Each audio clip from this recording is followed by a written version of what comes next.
Joe Rogan Podcast. Check it out. The Joe Rogan Experience. Train by day, Joe Rogan Podcast by night, all day. Ben, so excited to talk to you, man. I have been so looking forward to this. Since I saw your video on the labyrinths in Egypt, spoiler alert, there appears to be a 40-meter long metallic tic-tac shaped object. How deep into the ground?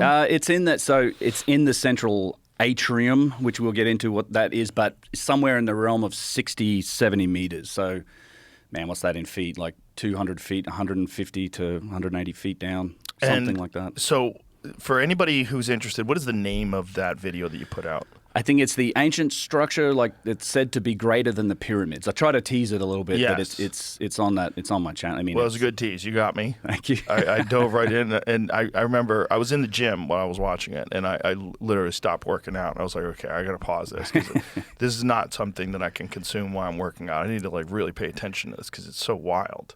Yeah, and I honestly that I'm grateful for how like that video took off. Like for me, it took off way bigger than ones that I've done in the past. I talked about the labyrinth in the past, and it's a much longer video. And I was really glad to get the chance to dive into these details because I've been wanting to revisit the labyrinth for a long time. However, there's just been recently a bunch of new data that came up about things that happened a decade or two ago, or inside the last decade that really changed that picture. And it was things like the Merlin Burrows scans that correlated other scans and also reported on, there seems to be a metallic object down there. And this isn't sort of crazy emerging science. This is a legitimate company that is using technology that's been well established in defense and in the UK defense. It came out of the UK military as a technology that's been more or less proven. So, and the guy that Tim Akers, rest in peace, unfortunately he's since passed, but he, what he said about this object, like he is a credible guy to say this. He doesn't draw conclusions about what it might be, but it's not wood, it's not stone, it's metal. It's not unlike other metal that he's seen, although they couldn't classify what exact type of metal it is. But he said, there is in this central atrium, because the labyrinth has multiple levels, and it's almost like imagine yourself standing in a shopping mall, and you have that central atrium where you can see all these levels, and it's like this big central chamber that connects to these multiple levels. It's open. It's at least 40 meters long. It's really tall, and in the center of it is what's more than 40 because it contains this single sort of 40 meter long object that's sitting in there.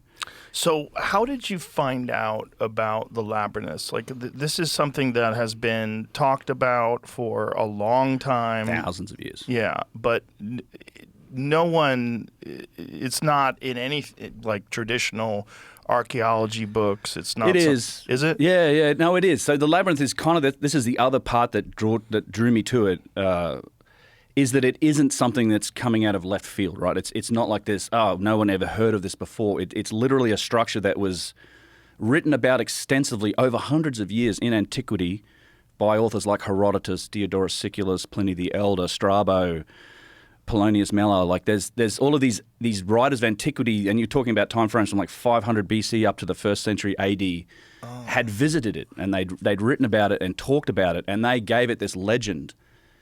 Guys like Herodotus said that it surpasses the pyramids in grandeur, and then you have, so this is from Herodotus's Histories in the 5th century BC, and he says, "For this I saw myself, and I found it greater than words can say. For if one should put together and reckon up all the buildings and all of the great works produced by the Hellenes, the Greeks, they would prove to be inferior in labor and expense to this labyrinth." So he's saying that all of the temples of the Greeks, of ancient Greece, you've been there, you've seen the Acropolis, and just if you added them all up, the labor to produce them would be inferior in what it would take to just make this one thing in Egypt, the labyrinth. That is underground. That's underground, right. How do conventional archaeologists approach this? Do they discuss this at all? Yeah, so they do. It's been discussed. What happened was, so you had... we always kind of knew where it was. So, you have the classical authors of antiquity, which coincides with what you might call the Ptolemaic period of ancient Egypt. It's the transition from dynastic Egypt into becoming essentially a Roman province, like an imperial province of Rome. And that runs you up to about, 400 or 500 AD. And then sort of, civilization we have the Dark Ages, sort of have Roman Empire collapses. And it's not until, again, you get to the Renaissance and you have artists and other authors are looking at these historical accounts and they're talking about it, they're drawing it. Some of the depictions you see from the labyrinth are in that.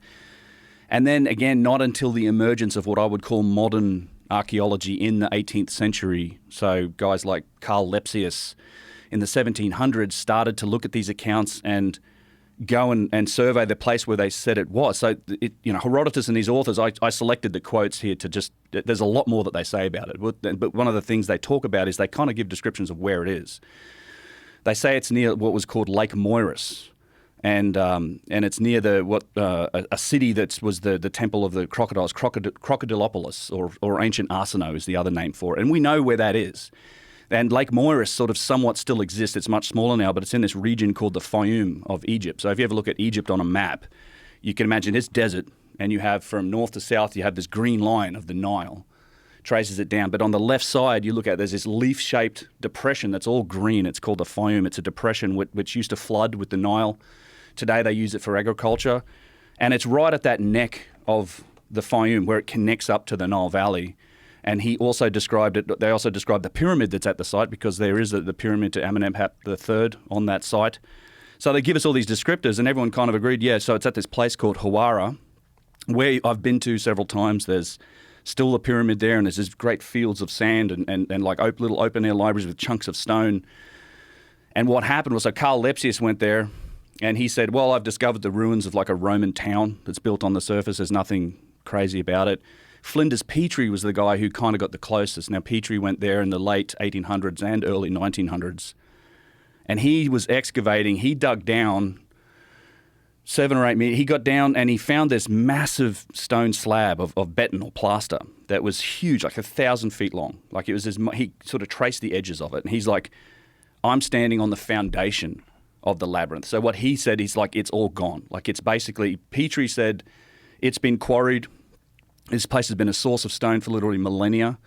So it's gone. So pretty much everyone since then in archaeology, Egyptology is like, and if you look on Wikipedia, they'll tell you, oh, it's gone. It was destroyed, was quarried away. Petrie says, I'm standing on the foundation of it, the bottom layer, and that's it. There's nothing here. And so that's always been kind of the position of orthodox Egyptology. Look in the textbooks, that's where it is. But that's all changed because there's been a whole bunch of different now scientific expeditions there. This is where it gets into some intrigue, because the Matahar expedition, the Cairo University expedition, I mean, these happened. Their results have come out since, but they were covered up at the time. They were suppressed. So the first guy to What year was this? 2008 was the Matahar expedition. They were covered up. Yes. This episode is brought to you by ZipRecruiter. The hiring process can be absurdly time-consuming. Like when you're looking for a new doctor, you spend hours searching. When you finally feel like you found the right one, it turns out they're not accepting new patients. The same thing happens when you're hiring. You scan through hundreds of resumes, you find one you like, only discover they aren't actively looking for a job. Well, good news for all you hiring managers out there, your search looks a little less frustrating now thanks to ZipRecruiter. And bonus, you can try it for free at ZipRecruiter.com/Rogan. ZipRecruiter has added new tools and features to help speed up the hiring process and save you valuable time. They can easily connect you with qualified candidates in minutes. They also have a wide pool of talent to choose from, and it's continuously growing.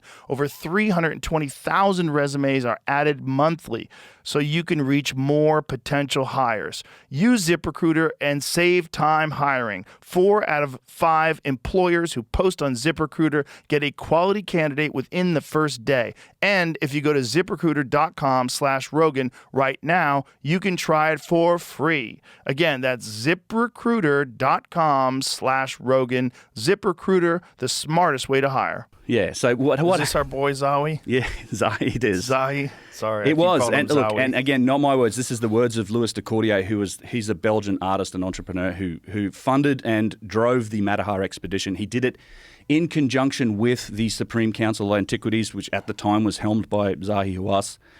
Also with the NRIAG, which is the National Research Institute for like basically subsurface studies. So that's those guys dragging that box around. So they used a whole bunch of different techniques to look at these areas around that pyramid at the site of Hawara, things like ground-penetrating radar, geomagnetism, very low frequency, like seismic tomography, electrical resistivity tomography. There's a bunch of different techniques that are well established. Known science. This isn't like the cuff scan stuff where it's like you can debate the merits of the technology. This is established technology. And they found the labyrinth. So, and what he found is that, yes, so what Lepsius said about the ruins of a Roman or Greek or Persian town with mud bricks and stuff, yep, that's there in the first few meters. You go down, then you hit the water table. So that's the other issue on this site is the water table. So the water's at like 5 meters below the surface. And under that is the slab that Petrie found. So like 6-7 meters is at that huge slab that Petrie found that he thought was the foundation. And then below that, Petrie didn't dig deep enough. Below that, we can find essentially a labyrinthian structure of granite and very, very dense rocks and walls and like a maze-like structure that has walls that are meters thick. There's another great slide in there that's the green and it's the actual VLF right. That's it there. So yeah, so this is at 8 meters with VLF sounding, so you can see like this labyrinthian structure of these walls and all of these lines and walls. So these are like granite, and the scale of this, it's 100 meters vertically by 150 meters. 100 meters tall. Well, no, so vertically? No. So the y-axis, I guess, of this. So we're looking down in the ground here, but you got to look at the scale. Like across the top, that's 150 meters, right? So, I mean, what, 450 feet? So these are big walls. These are big chambers and big walls. For people at home, it's like a football field. Yeah, it's a football field. Well, it's more. I mean, 100 meters. In Australia, it's my 100 meters is the football field, I think. I don't know how big. It's yeah, pretty close it's 100 here. yards. What is the difference between 100 yards and 100 meters? It's 100 yards is a little less. So 150 meters, and this is only a section of the labyrinth. They scanned 2 sections. The labyrinth itself is said to be much, much larger than this. So they found... Much larger than that. Oh, that's huge. Yeah, no, it's so what is the overall structure like? It's like 1,000 feet at least. Wow. Like 3, 4, 5 times that size. I mean, you have to go back to we have some better indication with the more modern space-based scans now. But when they did the geophysical, like the ground penetrating radar scans, so they scanned 2 areas. That was the bigger one, like in front of the pyramid. Then they did another one on the other side of the canal that runs through the site today, and they found it on both sides. So that's the difference between like what we say about the lab, like what the textbooks will tell you about the labyrinth, it not being there and it being destroyed, to no, we've actually, now there's been the Matterhorn expedition confirmed it was there. And so what happened, this was interesting, and I have, I think, reasoning for why this happened, but it was covered up. And these are the words like Louis de Cordier, he eventually got sick of waiting, because what happens in Egypt, anything you do, whether it's you're an academic institution or you're an individual or a group that's funding some sort of expedition, you work with the Council of Antiquities today. It's the Ministry of Tourism and Antiquities. But they essentially, it takes years to get access. And then once you do, though, they control release of information. So that's always part of the deal, right? It's that Egypt gets to do the announcing, and if and when they choose. And they have dismissed things in the past that they then accepted later. Yeah, a great example is the Scan Pyramids project. So they got ahead of themselves a little bit. This is the muon detection, the cosmic ray detection stuff. They've been running that experiment for years at Giza in the Great Pyramid. And every time I go in there's always different sets of equipment at different places on it. But these muon detectors, they have them under the ground and in the ground gallery, and it just takes years to collect data. Occasionally these cosmic particles, they'll pick one up, and you're able to detect voids, or they can somehow tell the difference between it traveling through solid matter versus a void. It takes years to build up a resolute picture. But once they did, they said, oh, okay, so we've discovered that big void in the pyramid, but they'd also discovered the small void at the main entrance. If you look up at it today, there's those chevron blocks. Like above, you go in down here at the Al Mamoun's tunnel, but at the top where the descending passage actually exits the pyramid, the original entrance, there's these big chevron blocks, and behind that's that chamber. So you remember a few years ago they made a big fuss. And as an example, like when the Scan Pyramids guys on their own initiative announced that we've made these discoveries, I mean, Zahi basically came out and said, this is bullshit, this doesn't exist. There's nothing there, and if there is something there, we knew about it already, And And you go on a couple of years, and when now it's time to do the press releases and to roll out, the footage, and who's standing at the podium making the announcement and showing the footage. Zahi's doing it. He has to. Yeah. Yeah. Fascinating situation over there with him. Yes. I did a video. I just released it a few days ago that got into some even more intrigue about stuff that's happened at Giza at the Giza Plateau in the 1990s, which we can get into that too. But so yeah, what happened with the Matterhorn expedition and the labyrinth was that 2008 and 9 they finished their on-site work. They're ready to release the data. They put on a very small public lecture at Ghent University in Belgium. No one really attended it. And then they got told to stop. And again, in the words of Louis de Cordier, because he waited like 2 or 3 years and then he put this out there, he said that he was told to cease any and all discussion or release of information from the Matterhorn project, and him and his team members were threatened with national security sanctions from Egypt, which means that, I think at the low, like if you come to Egypt, we'll arrest you, and if not, when maybe we'll come and get you. I don't know. It's national security sanctions. Isn't there a way to sort of massage that situation and to talk to Zahi and say, listen, you can be the guy who found this? That would have been the case. I think that was a given if it had been released. I actually think in the case. So it's funny. I kind of don't really blame him so much. I think this was a political decision, not a. Not so, people say, it's hiding the truth and whatever. Yeah, okay, that's happening. There's new data. There's an amazing find that could change the world. In my opinion, honestly, the labyrinth is the biggest archaeological discovery of the millennium. When we get into what that structure is and how big it is and the way it's reported in antiquity, there's nothing bigger than Herodotus says it surpasses the pyramids. It's like finding more like a Giza plateau somewhere, like under the ground. Under the ground, like you can't. I just think it would be the biggest discovery of the millennium, which is part of the problem, because I think unfortunately in Egypt, and this is just my intuition and my sort of read of the situation. What's happened is that the reality is the groundwater level is rising, right? So it's kind of attacking that part of the site. At least the higher levels of the labyrinth for sure are suffering in this salty groundwater, right? It is going to slowly erode because that groundwater's come way up. We know it's come way up because Flinders Petrie, back in the late 18th, early 19th century, actually got in to under the pyramid. And you can't today, if you go to that pyramid, there is a passage you can go down. You go down a few steps and just throw a pebble. It's just water and debris and mud. And so this water table, it has risen slowly over. No, since the 1960s, since they built the dam. So it's the high dam. So what happened? This is the problem, right? So you've got all these factors. It's where it is. So it's Hawara, the neck to the foam. Now Egypt, I love Egypt. I go to Egypt a couple times a year, every year, and fantastic place. But they are they're food poor in terms of they're the net biggest importer of wheat. They need all the agriculture they can get. The Fayum is a huge agricultural area.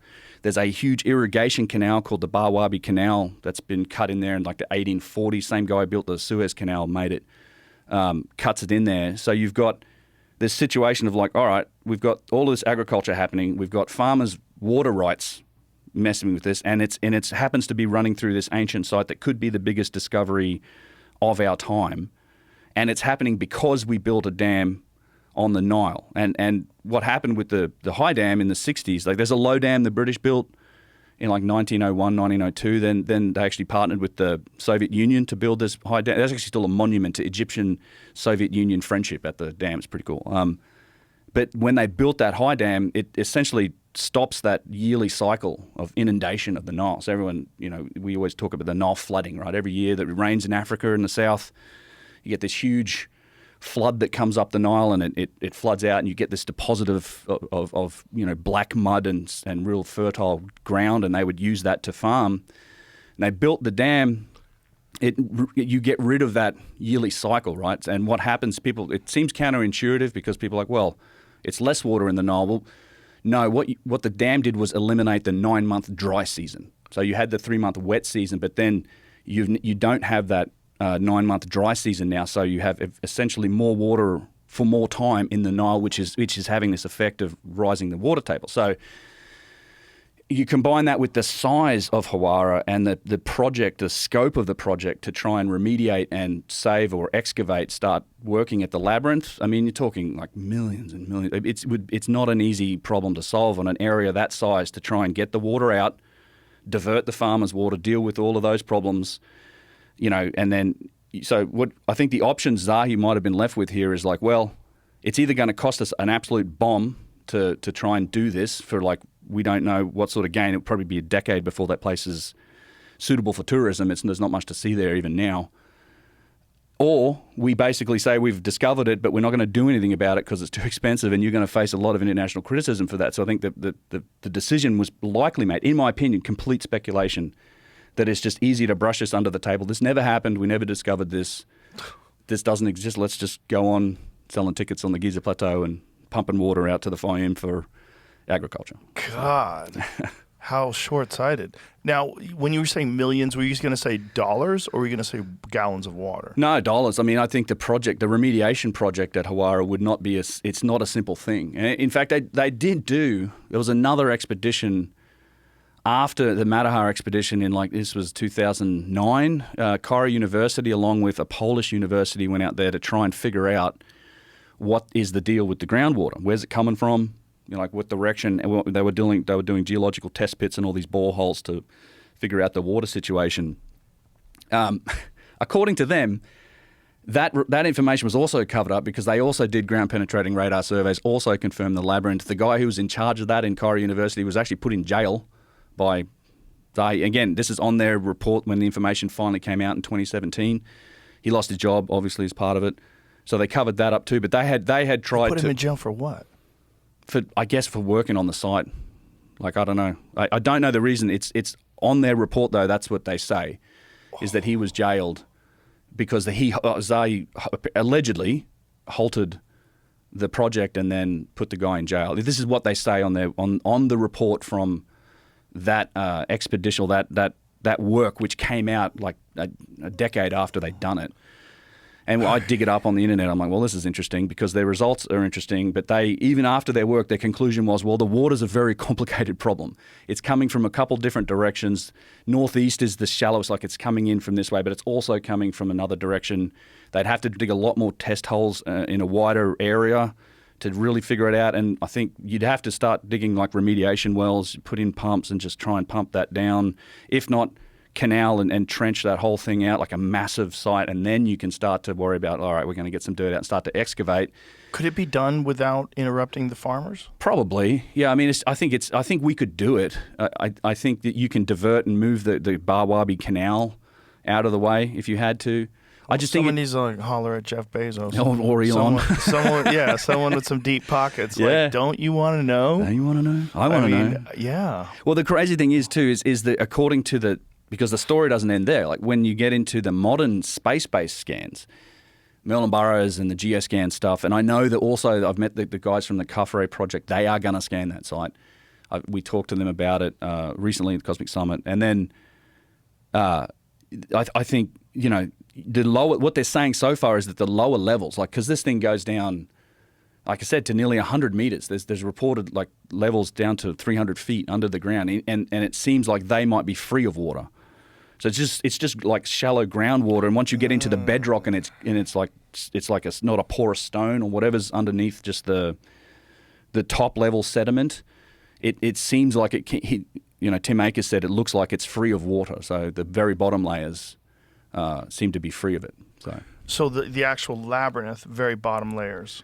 The labyrinth is multiple levels at least. So we is know it possible that they could somehow or another from the side dig a tunnel potentially below everything? If you could, below the water. Yeah, you'd have to dig a deep tunnel. You could. I mean, that's also an option. Is to try and if you actually believe and you go with these scans, you know where that atrium is. We could probably try and get down there and just line a tunnel somehow and get down. That would be epic if we did that in our lifetime. I would love to see it. Like. Be incredible. It seems like a terrible travesty if they don't. I agree, which is the reason I made that video in the first place. I wanted to draw attention to the labyrinth because I think it is like the biggest opportunity for us. If in terms of massive discoveries in the ancient world, I can't think of anything that's bigger than I know the Quarry scan stuff is super interesting and the claims are wild but this is like known about. Like this has been talked about, and then it's been confirmed with multiple scans. You had Matterhorn expedition, you had Quarry University, and I think it was Wrocław, I'm butchering that, the Polish university, or then you had Geoscan team, which was Klaus Donner, a friend of his who runs this German geoscan space-based satellite thing. It's like a mathematical, statistical approach. They kind of use it to determine the elemental composition of stars is the best explanation I have. However, they have a track record of being able to find things like water and oil and gold under the ground. So they've been using that as a company for like people to go basically survey and then go dig, and they've done 3 or 4 of these and they're, okay, this is where you said it was. They scanned the labyrinth. They were the first space-based scan to come out and talk about it. Then you had Merlin Burrows, which is this ex-UK military technology that's very similar in technique to the cuff ray scan guys. Like, so they use synthetic aperture radar or Doppler tomography. These guys are using like high-frequency orbital imaging with seismic data. So it's very similar in the way you're essentially, the description I was told is it's like, imagine dropping pebbles into a container of water. And if you could instantly freeze that container and lift it out and shine a light from underneath it, when you look at it on the top, you can see those ripples in 3 dimensions, but you're looking at it on a 2D scan kind of thing, and you can interpret them to show you the topography of whatever's in that 3-dimensional space. It's something similar to that. Isn't technology fucking awesome? Dude, it is. It's so awesome. It's wild. It's so awesome that they just have the ability to do that and look at that. Beyond the calf ray stuff, which, I don't want to get disappointed. So I look at that like it's too great. It's too amazing. It's too spectacular. It's a huge claim. Yeah. And if it's true, oh boy, does that change everything about everything. I'm in the camp of want to believe, trust me. I mean, I'm sure you are. But I'm not, but I don't, I mean, I was skeptical initially when it came out. I've since certainly come around on the promise of the technology. My skepticism probably still exists in the layer between the scans as I've seen them and then the interpretations of the results. The 3D. Exactly. Yeah. What their interpretations of it are a little weird. It's because you don't really have a crystal clear view of what this thing is. It's like spirals. Yeah. You're making it look like it's some sort of a Tesla coil or whatever it is. Like giant cubes with these 4 tunnels. Yeah. I look, we'll see. And I want to get into like the Osiris shaft because that's another thing that I just recently put a video out about these other scans that have happened in the 90s confirming that have since kind of been confirmed by the cuff ray scan team work. But yeah, at the labyrinth at least, the interesting thing to me that happened with these 2 wildly different techniques, right? So you have the geoscan, which is this statistical mathematical approach, space-based still, but then you have, and the Merlin Burrows, which is a similar technique to the cuff ray scan group. And it was used, just so this is what Tim Akers would tell you, it was used to detect submarines. They would look at like surface patterns on the water and they were using it to basically track submarines under the water. So that's its origins, at least in the military as far as I know. It's like the non-classified part of it is what he said, at least reported to have said, I should say. Are there ancient artistic depictions? Yeah. Not ancient, but certainly Renaissance periods. And it's I think some of it's symbolic, but we do get a lot of descriptions from those authors. So, for example, Herodotus talks about it being, 1,500 rooms on one level. A total of, he said there's 2 levels. He saw one level. He wasn't allowed to go to the lower level. He said that it's 3,000 rooms in total, and not just rooms, but also courts, massive open courts. These are like Herodotus didn't have access? Not to the bottom level, according to him. Interesting. But Diodorus Siculus did. These guys talk about, Siculus said that you needed a guide. You would get lost down there for days if you didn't have a guide who knew his way around.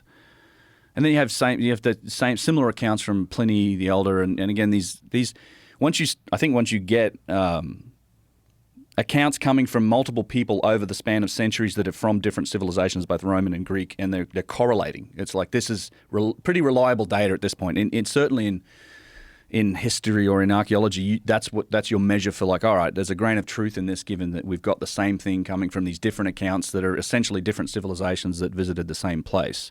And what they say is astonishing. All of them talk about there being hundreds, if not thousands of rooms and twisting chambers, and then also giant open courts that might have 40 columns to a side. And all of it being done with just spectacular craftsmanship. Yeah, this is Diodorus Siculus, 1st century BC, talking about that, in respect of carving and other works of craftsmanship, they left no room for their successors to surpass them. He's saying that this is phenomenal work. And in the sacred enclosure, one found a temple surrounded by columns 40 to each side, and this building had a roof made of a single stone, carved with panels and richly adorned with excellent paintings. So 40 to a side, that's 80. And how was this even lit? Well, that's always a good question. That's a core question when you get into any of these subterranean spaces like the Serapeum. It's always, there's no soot. Right. We don't know how that. The answer is we don't know. It wasn't with flame. I don't think it was with flame. And then, go back to Strabo's depictions. In addition to these things, there is the edifice of the labyrinth, which is a building quite equal to the pyramids, a great palace made of many palaces. Yeah. For such is the number of, how's that word? Peristyle. Peristyle courts, which lie contiguous with one another. Before the entrances there lie what might be called hidden chambers, which are long and many in number, and have paths running through one another which twist and turn, so that no one can enter or leave any court without a guide. Yeah. So you had Cyclical account of one of those courts being 80 columns, like 40 to a side, and there was 12 of them, at least 12 of them in there. Wow. Yeah, so it's absolutely crazy. So you have, 3,000 rooms, 12 gigantic courts. Diodorus talks about the roof being made of a single stone. I very much doubt that, but what I think he's describing is the craftsmanship that you see in those real megalithic buildings in Egypt where you can't see the joints. And here, Pliny the Elder, who lived between 23 and 79 CE, which is current time. Yep. So he's saying 3,600 years ago this was constructed according to tradition. Isn't that interesting? Yeah. So that predates the pyramids. Yeah, by a long way. Yeah. He's Allegedly. Yeah. Right. Well, if you go with the orthodox date of the pyramids, sure. Right. He says that, so essentially 3,600 BC, that it was built according to the tradition at the time, 3,600 years ago. So ago. with the conventional dating of the pyramids, that's more than 1,000 years earlier. About 1,000 years, yeah. A little less maybe. And the conventional dating is like, it's questionable. I mean, even the carbon dating on the pyramids doesn't quite match the conventional dating. It's a little earlier than that. So what is the carbon dating from pieces in? So they got some stones? some mortar in the carbon dating. And of the what is pyramids. that? What with the date? Yeah. So I believe it's like a wide range, but it's like several hundred years, like 200 years prior to what they would say is the time of Khufu, of Cheops, the ruler in the 4th dynasty. Certainly on the Great Pyramid, at least. And what is the room for error when they do carbon dating? Well, it depends on the samples, and there's a lot of specifics, but it could be plus minus 20, 30, 50, 100 years. It depends. I think the margin of error, they did multiple samples. I believe it's less than that, so that they're pretty firm that the date is earlier. So it's kind of a I mean, I think there's a bunch of people that have talked about the fact that the Egyptologists don't really reference that date because it kind of messes up their timeline a little bit. Of course. I mean, it's not thousands of years, it's hundreds of years, so the explanation tends to be, well, it was old wood. It's like the ash that gets mixed into the mortar as the source for the carbon, and they're saying, well, maybe they just burnt really old trees. That's very convenient. Right, it becomes convenient, yeah. Well, all of it's convenient, which gets really weird because we know that they did some enhancements to the pyramid. Like they refurbished some things. Exactly. And so that's the problem. It's like, you refurbished what and how long was it there before you refurbished it? Indeed. I think I don't discount the carbon dating. I think what you can say from the carbon dating firmly is that it shows that these pyramids were being worked on. If you can't, I don't think you can make the jump to say this is when they were built. You have to infer and say that I think this is when they were certainly being worked on in that period. So I think it's possible the dynastic Egyptians could have finished the pyramids. They may not have been entirely pyramids originally.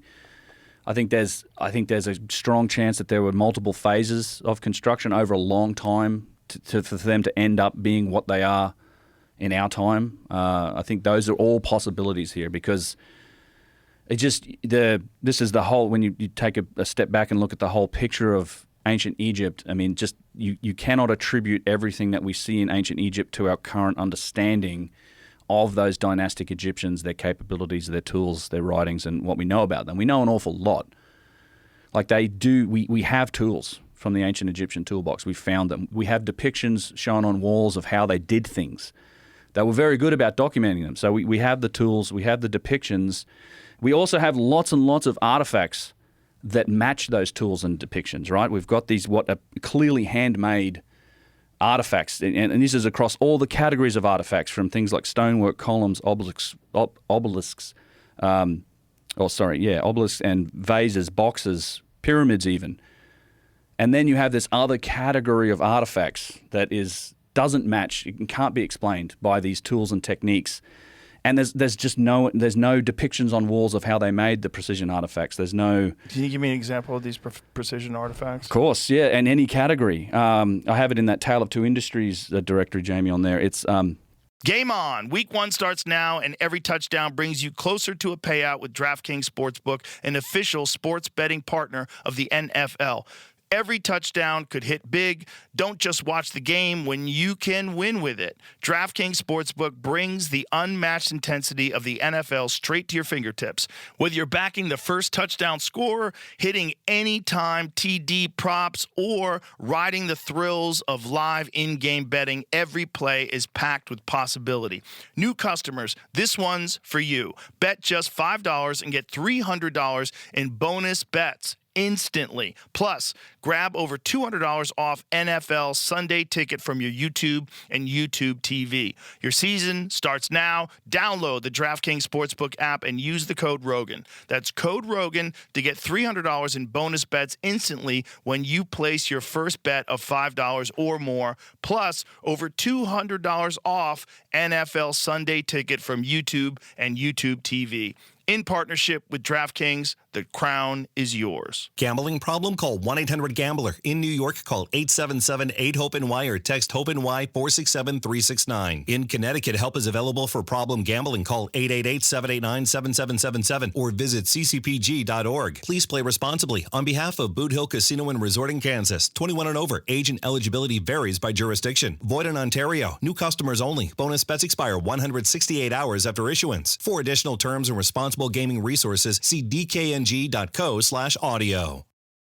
The vases are probably the best example. They're a smoking gun example of it. Here's a 3D printed one. Yeah, so these to me, I mean, this is why the vase project was so, I mean, to me, quite validating when it came up. Yeah, so that wheel thing. Yeah, the schist disc. Yeah.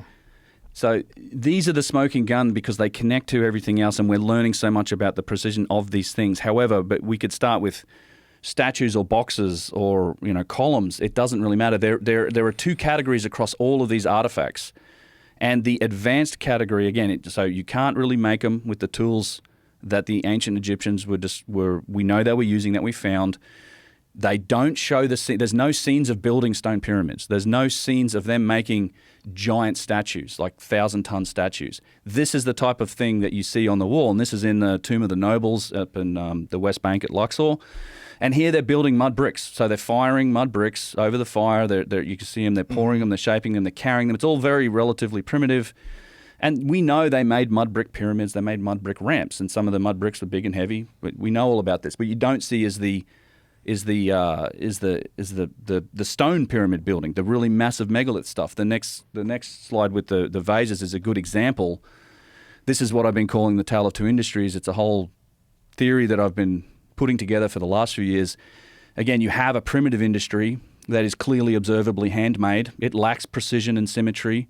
We found the tools, the Egyptians drew the scenes, the artifacts matched the tools and techniques, and then you have this advanced industry. Visibly sophisticated, usually very hard stone is the other characteristic. The primitive stuff is usually softer stone, although not always. These artifacts, as we're doing analysis on them, are showing this depth of precision and complexity that's phenomenal. The vases are just, this is where they become a smoking gun to this whole argument, I think. Can you, for people that don't know about this stuff, can you just give them some numbers on what? Sure. So yeah, the vases go back to pre-dynastic times. There's no debate that these are pre-dynastic. They predate what we would call the dynastic civilization. And over the last few years, we've been starting to analyze them. We, the vase scan team, various groups of people now, have been scanning these with modern technology, LiDAR scanning, like laser scanning, even CT X-ray scanning. And basically, they're coming back with precision in terms of circularity, flatness, like centering, numbers that are very much equate to some of the best industrial processes that we do today in things like aerospace industry. So where it's really important to be within 2 or 3 or 4 thousandths of an inch of perfection for like the parts we make for jet engines or rocket engines. Those are the numbers that we're seeing come back on a lot of these vessels. Not all of them, again. Like, I don't want to say this is true for all of them. It's not. It's true for a lot of them, though. And this is, again, these are levels of precision that are not visible to the naked eye. I mean, you're talking human hair, like a sheet of printer paper is like 6 or 7 thousandths of an inch thick. A human hair is 2 to 3 or 4 thousandths thick, and you're seeing sometimes tolerances even lower than that. So it's not something you can feel or see or touch, but we see it again and again. And the only way we can achieve those sort of tolerances today is with very advanced machines. 3D 5-axis mills, really high precision lathes, CAD, like computer controlled equipment. The problem with a lathe, though, is the handles on this. Right. So if you get into it, so this is the issue with this, and one of the craziest things about, and this is the OG vase, the original granite vase. This is the one that started it all. It's one of the more precise ones. And yeah, you can imagine without the handles, you could lathe it if you're spinning it. But if you had the handles, if you wanted these handles, you would have to leave a bull nose that runs all the way around it and then come back with a different process, a different tool to remove that space, this basically the space between the handles off the body. And you don't see a lack of symmetry in those spaces. Well, precision. So this is the thing. So when we do that today, it's called, you basically lose some positional calibration on your tool. So we account for that in the way we do industrial design of these sorts of parts. So we know that we're going to lose a little bit of precision when we change tools and process, right? So we account for that, but you don't see that on this. When I went back and we did analysis of this area of the vase body in between the handles, and there's no drop in precision relative to the rest of the vessel. So that means one of two things. One option is, okay, they could handle that loss of positional calibration better than we can, or it wasn't done on a lathe and it was done in what you would call a single pass with a single tool. And the only way you can do that is is with a tool with 5 axes of freedom. So now you're talking about a 5-axis CNC mill, like one of those computer-controlled things that can just cut it out in basically one pass, but without changing tools and process. With incredibly hard stone. And that's the other challenge with this stuff, and there's some samples of the stone there in front of you from vessels. Is the actual stone. These are actual pieces from vessels. Yeah, they got a private collector. You just gotta think, like, who made this and how old is this? How old is this piece? At least 5,000-6,000 years. I think it potentially quite older, and we can get into how old I think. But so that's the other challenge that is rarely talked about is the material. Like these things are made from granite, diorite, rock crystal. That thing's rock crystal, basically quartz. It feels so hard. It's insanely hard. Yeah, all these different. Oh yeah, it's like I have a granite mortar and pestle at home. This big heavy thing. It's like I don't need to protect it from anything. Right. I have to protect my counters from it because if it's going to destroy anything it hits. And this is so thin. So that's the other. It's translucent. You hold a light up to it. I can see. Even the rock crystal one's translucent. Wow. So that one gets down to about 2 millimeters thickness, just under the lip. Oh wow. You put a phone light on it. You see it comes right through it. And so with granite and with diorite, and particularly granite, it's essentially a conglomerate, right? So it's not a material that's homogeneous. So inside of granite, you've got silica and hornblende and mica and all these different quartz and Hence the pattern. Hence the pattern, but also almost microscopically, it changes hardness. You know what I mean? So some of that stuff is less hard than other bits. And it's the way granite takes millions of years and heat and pressure to bond those things together atomically, and that's the stone we get when it pops up out on the bedrock and we mine it.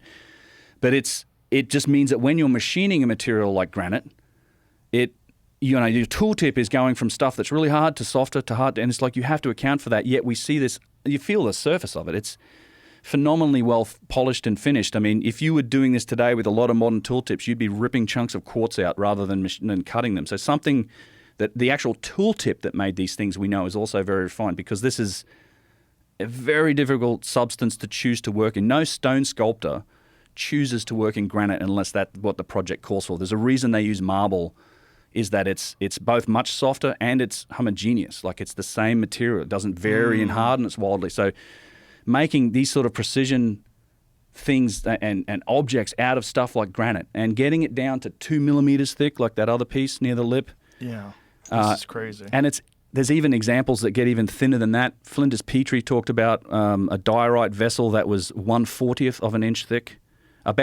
He called it the thickness of stout playing card. Yeah, this is it here. Wow, look at the light going through it. That's about 2 millimeters thick. That one's one of Matt Bell's vases. It's probably my favorite. It's like typically called the thin-walled vase, but it's a phenomenal piece. I'm amazed it's actually survived this long because that's one of the rare few delicate ones. You could break that because it's so thin. Because, again, with this type of stone, it gets really brittle. And it's like glass, like a cube of glass, bang that on anything. Right. But thin glass shatters. Same as this stone, yet they did this again and again and again and again. How do we know that this is pre-dynastic? Well, from where they're found. I mean, they're literally found in pre-dynastic burials. This is why the vases are so important to me.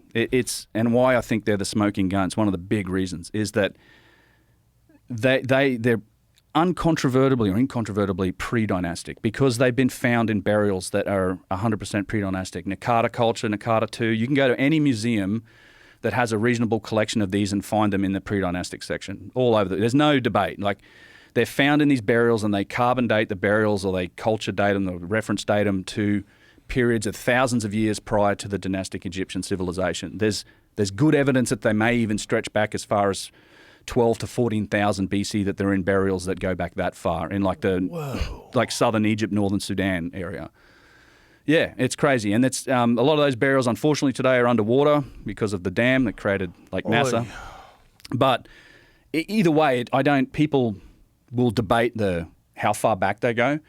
It's just not controversial at all to say that they are pre-dynastic, 100%. And I think the reason is that they're this size, right? You can bury this with you. If you have it, then you can be buried with it. You can't do that with a 1,000-ton statue. Right. It stays on the site.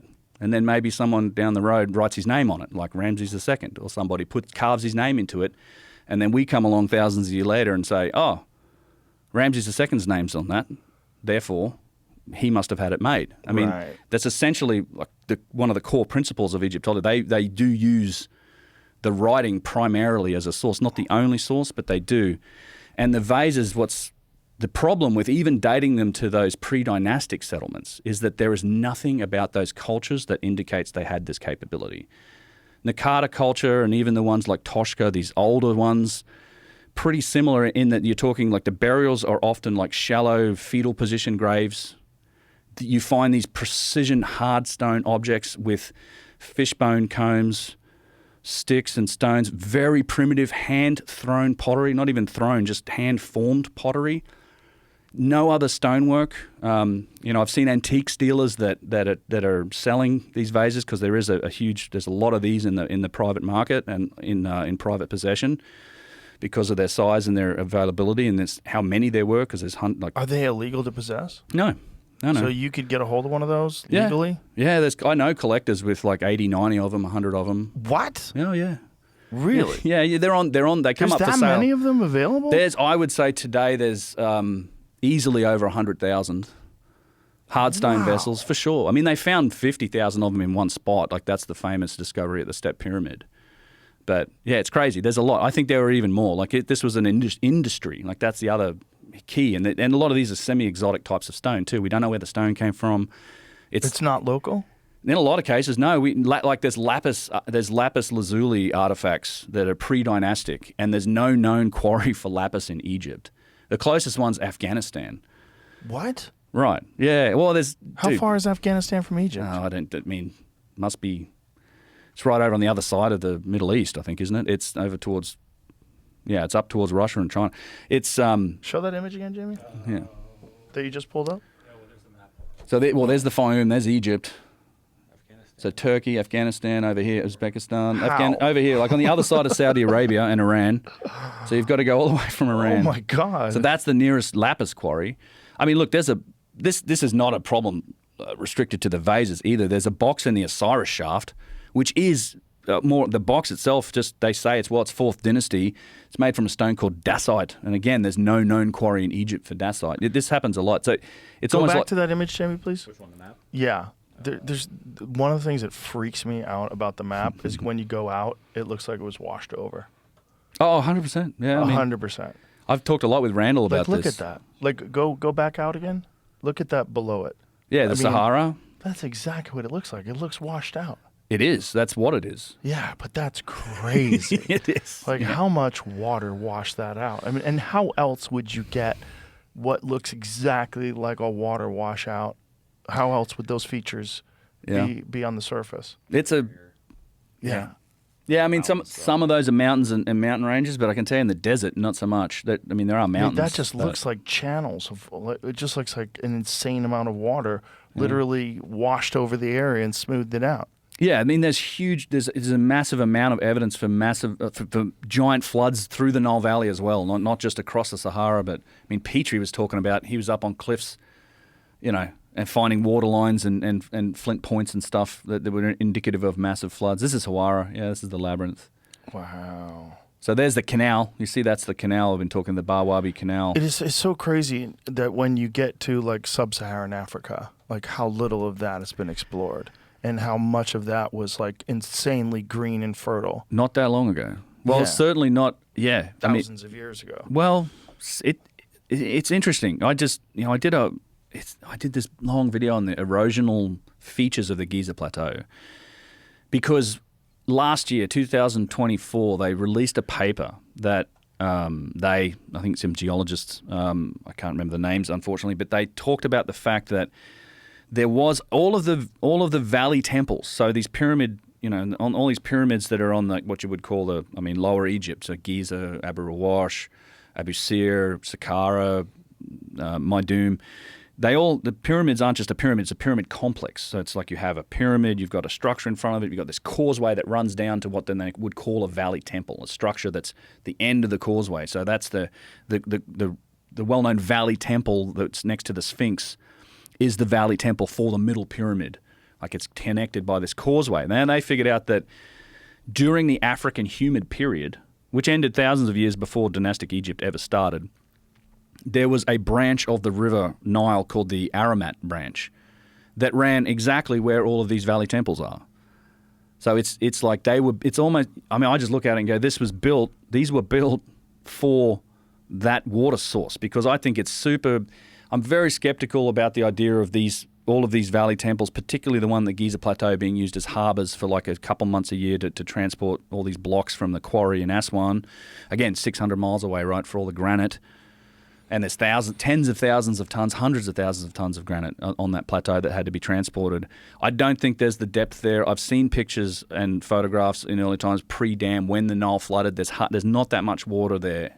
However, during the African humid period, which ended at the latest 6,000 BC, but stretches back thousands and thousands of years before that, that's when the Sahara was a savanna. You had river basins and lakes, like lakes and rivers. You had much more rainfall, and it wasn't this flood situation. It wasn't this annual inundation. There was just rainfall, and there was enough water in that Nile Valley to support this Aramat branch of the Nile, which was said to be like a mile or 2 miles wide in some places. So really not like an insignificant waterway. But it was high, and it was running, and they've traced the path of this Aramat branch, and it turns out all of these valley temples from these pyramid complexes are on its banks.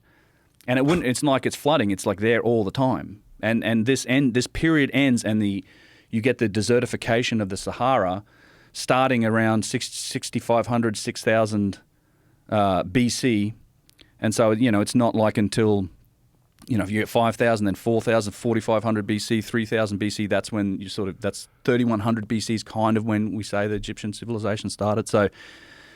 It doesn't make sense to me that if they built these valley temples and all these structures in like 2800 BC, I mean, what you would build it where the river is. Like the river was way down there at that point. Right. Yeah, and so what is their response to this? Well, I just put it in my. Does anybody try to debunk it? No, it's a peer-reviewed scientific study. This is what happens with a lot of these papers, and you'll see this it happens in genetics and the DNA studies that have been done too. These other scientists will not really step on the toes of the archaeologists or the historians, right? They'll present the data, stop from inferring what it could mean for the picture of history. Got it. So That they seems just to be left throw up the to- data out there and go, you guys figure it out. Yeah, pretty much. And they just, hands And the off. Like, archaeologists say, we're not going to touch it. yeah, they ignore it usually. They Fun. don't care. It's left to like rogue scholars and idiots like me on YouTube or people that write books to really try and put the pieces Thank together. God there's a YouTube. Dude, Right? I know. I mean, thank God there's a place where a video like yours can get millions of views, where so many people all around the world can watch that and go, wait, what's going on down there? Like, who really knows? And why are they so sure? Like, why are they so arrogant in their ideas? Because it's very clear that there's not a clear, like we know Civil War ended in 1865, right? right. It's like it's all written down. Everybody knows people were alive. There's like photographs of the soldiers. We're pretty accurate with that. Yeah. You get to fucking 6000 BC, man. You're just guessing. Yep. Yes. The further back you go, the much You're hazy. dealing with You less can't tell. evidence. There is way less evidence. Yeah, and it's also it scares them. Because something like that, if you really do find advanced structures that are at 6000 BC, and before Göbekli Tepe, we didn't even know that was even possible. Right. And that's that famous conversation that happened with Robert Schoch and that really arrogant archaeologist. Mark Lehner. Yes, which is, he's laughing. Like, why would you laugh about ancient history, first of all? Yeah. What ancient civilizations are? Is that guy still alive? Lehner, yeah, show me the potsherds. was He his must quote. feel so stupid now. Well, yeah. After Göbekli Tepe, like someone should show him that video and go, "Why were you laughing?" Lehner. Like, because this is just human ego. Yeah. This is human ego on It is. display for the world. You want to be the gatekeepers of this information. You want to be the one person or the person that represents this group of human beings that are the scholars that have published work, that have taught at universities, and you're the only ones. Yeah. You're the only ones that know the ancient history of Earth, despite the fact that there's people like yourself and Graham Hancock and all who've spent a lot of time, and they're very careful about what they say, and spent a lot of time investigating this. And they just want to dismiss those people because they don't have the proper credentials or what are you talking about? Well, I think it's yes. That's exactly what's happening. I think it is as a result of the fact that the conversation is getting out of their hands, right? It's one of the things I admire so much about the people who started this, what we would call archaeological or Egyptological space, guys like Flinders Petrie.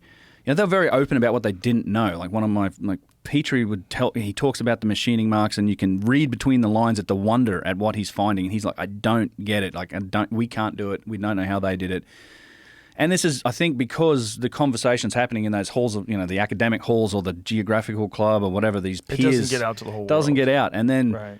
and so that slowly changes with the rise of initially like alternative authors, which best represented by Graham Hancock, a good friend of mine as well. And he, his books, and they start to gain in popularity. And now these, I guess, the people in the academic halls of residence that are typically considered the authority are seeing this conversation get out of hand. And now you get to YouTube where, it's to some extent, I think it is possible to do an end run around what they're saying. And I do watch people, and there are guys like Flint that are trying to embrace the new media space and try and get on podcasts. And, if you read the SAA journals and articles, the Society of American Archaeology, they're literally writing to themselves saying, how can we become more popular in this space, and how do we start podcasts and get into it?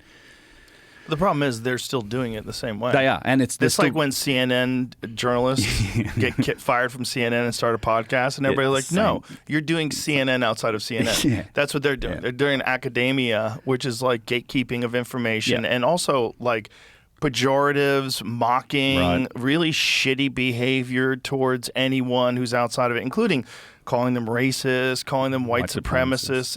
It's so dumb. It's so dumb because one of the dumbest parts about it is, no matter what, those are the people that lived in Africa. So no matter what, no matter what, whoever built that is people that lived in Africa. They were so Africans. Shut the fuck up. Like the white supremacy thing makes no sense. Yeah, it's crazy. I mean, it's Africans. It's Africans. 100. Look, that's the people that were living there. If humans made it, You know, if you're not in the alien camp, which is a bizarre camp, but if you're not in I'm in the ancient civilization, incredibly advanced, cataclysmic disaster, wipes them out. Civilization takes a long time to rebuild, finds the remnants of these ancient civilizations, and then sort of claims them over generations. Right. After 1,000 years, nobody really knows who fucking built it. You know, and then this is where I think we find ourselves. That's where I'm at. But if you're in that camp, you're talking about Africans. Yes. So all these shitty things they do just show their hand. Just show what they're really all about. What you're really all about is silencing anything that really throws a monkey wrench into everything you've been teaching for decades. Like, you've claimed that you're the expert. You've claimed arrogantly that you have all the information when you clearly are wrong. Absolutely. That is what's happening. It's actually it's a quote that I steal from my friend Christopher Dunn quite happily, which is, you know, you wouldn't trust an archaeologist to design the chair he's sitting on, but if it's an ancient chair, he's going to claim he's the expert on it. Like this, and this is what happens. I had Joseph Wilson on a podcast talk about. I had this great quote from him. He said, "Oh, you know, just because some engineer's standing there, shining a laser on a vase, don't mistake that for him knowing more about the guy who can read hieroglyphs, because he can read what they wrote about it and he's the authority on it," kind of thing. It's just like you're just dismissing all of these other disciplines that I think are required for a true and complete picture of trying to assemble this evidence, right? Like, as you said, there's very little evidence that shows us definitively what happened in the dim, dark, distant past. But you've got to try and make the case for it as best you can, and I think we should try and encompass all of the evidence. And one of the disciplines that's missing from that approach is the engineering stuff. It's the precision stuff. It just gets dismissed out of hand. And just because we're not the authority figures on that topic, it just they ignore it, which is what happens. And then I don't know how you can ignore the vases, how you can ignore the statues, the symmetry in the construction of the faces. It's starting to become a problem. Like, they're trying, and even in the past, when I would guess the mainstream approaches to try and solve, say, some of the machining examples, the tubular drills or the saw cuts. I mean, just when you dig down into them, and the answers that you get and the explanations that are offered are just, they don't hold any water. They're frankly ridiculous. Like, the issue with the drill bits is the revolutions per minute, right? I mean, the cores. Yeah. Well, it's not the revolutions per minute. It's the penetration rate. We don't know how quickly it does. So how quickly it penetrates into stone. I suspect that it could have been turning quite slowly, but it's like a 1 in 60 penetration rate is the rate of the spiral groove on the cores that have been analysed, particularly Petrie's core number 7. 1 in 60 meaning? So for, like, if you unwind that circular motion to a straight line, 60 inches horizontal travel, 1 inch vertical drop, which is 500 times greater than how we do it today with modern diamond-tipped saws. Hole saws, which do turn. So our modern ones, bear in mind, 900 RPM. They'll cut through granite slowly, but it cuts. I mean, no doubt, it grinds more so than cutting. But unwinding that spiral and looking at, that's what Petrie was first of all like. How is this possible? His numbers got refined a bit by Chris Dunn, but more or less a 1 in 60 penetration rate. So it's very difficult to explain. There are multiple cores like this, and this is the other element that I think the vases are showing is that you have a technological link between the vases and these other precision artifacts, the bigger ones that couldn't be buried in these civilizations, that to me suggests that they were made with the same technology. You see the same machining marks, the same tubular drill marks. So on that quartz piece, if you look on the bottom, you can see on the inside of it, there's no other side. You see the tool mark? This right here? Yeah. So this is that's the tubular drill. So that's a core function of how these vases were made. You would often find. So this is the bottom. So they've cored that thing out and then they've snapped it off and polished it down, but they didn't eliminate the full tool mark. And you'll see that in a lot of vases. So we know that these tubular drills were used with the vases as well. And you have no idea the power source, no idea what the material was that cut. No. Well. Yeah. So the vases it's become interesting. Let me talk about the provenance part first, because that's been the one, the pushback on the vases. This is where it's become a problem. Is nobody's really been able to push back on the data, like the scientific and the measurement data that's come out, the precision fact, the geometry. There's a whole bunch in the geometry space that indicates that they are like designed. They're not just made. They were designed with mathematical and geometric principles in mind. They show pi, they show phi, the golden ratio, Fibonacci sequence, all this sort of stuff is in them. No one's pushing back on that. The major pushback on the vessels and the early days of the vase scan project was that, these are modern fakes or something. Like they're not the real deal because they're not coming from museums. They're modern forgeries. How can you say they're real? So what's happened in the years since, and when I first came on here and talked a little bit about that, that was very much the early days of this project, about 2.5 years ago now. Now, the vase scan, and particularly the Artifact Foundation, Adam Young, who started this whole thing, this is a copy of his vase. They've been in now 4 museums around the world. We've scanned close to 100 vessels from inside of museums with impeccable provenance. Those results are starting to come out. They're matching the results that we've found so far. So the provenance thing is that's going away. The people that I think chose to fight on the hill of provenance have died on it now. They are legitimate, and to be fair, you can also find vessels in private collection with impeccable provenance, just as you can find a lot of vessels in museums that we have no idea where they came from.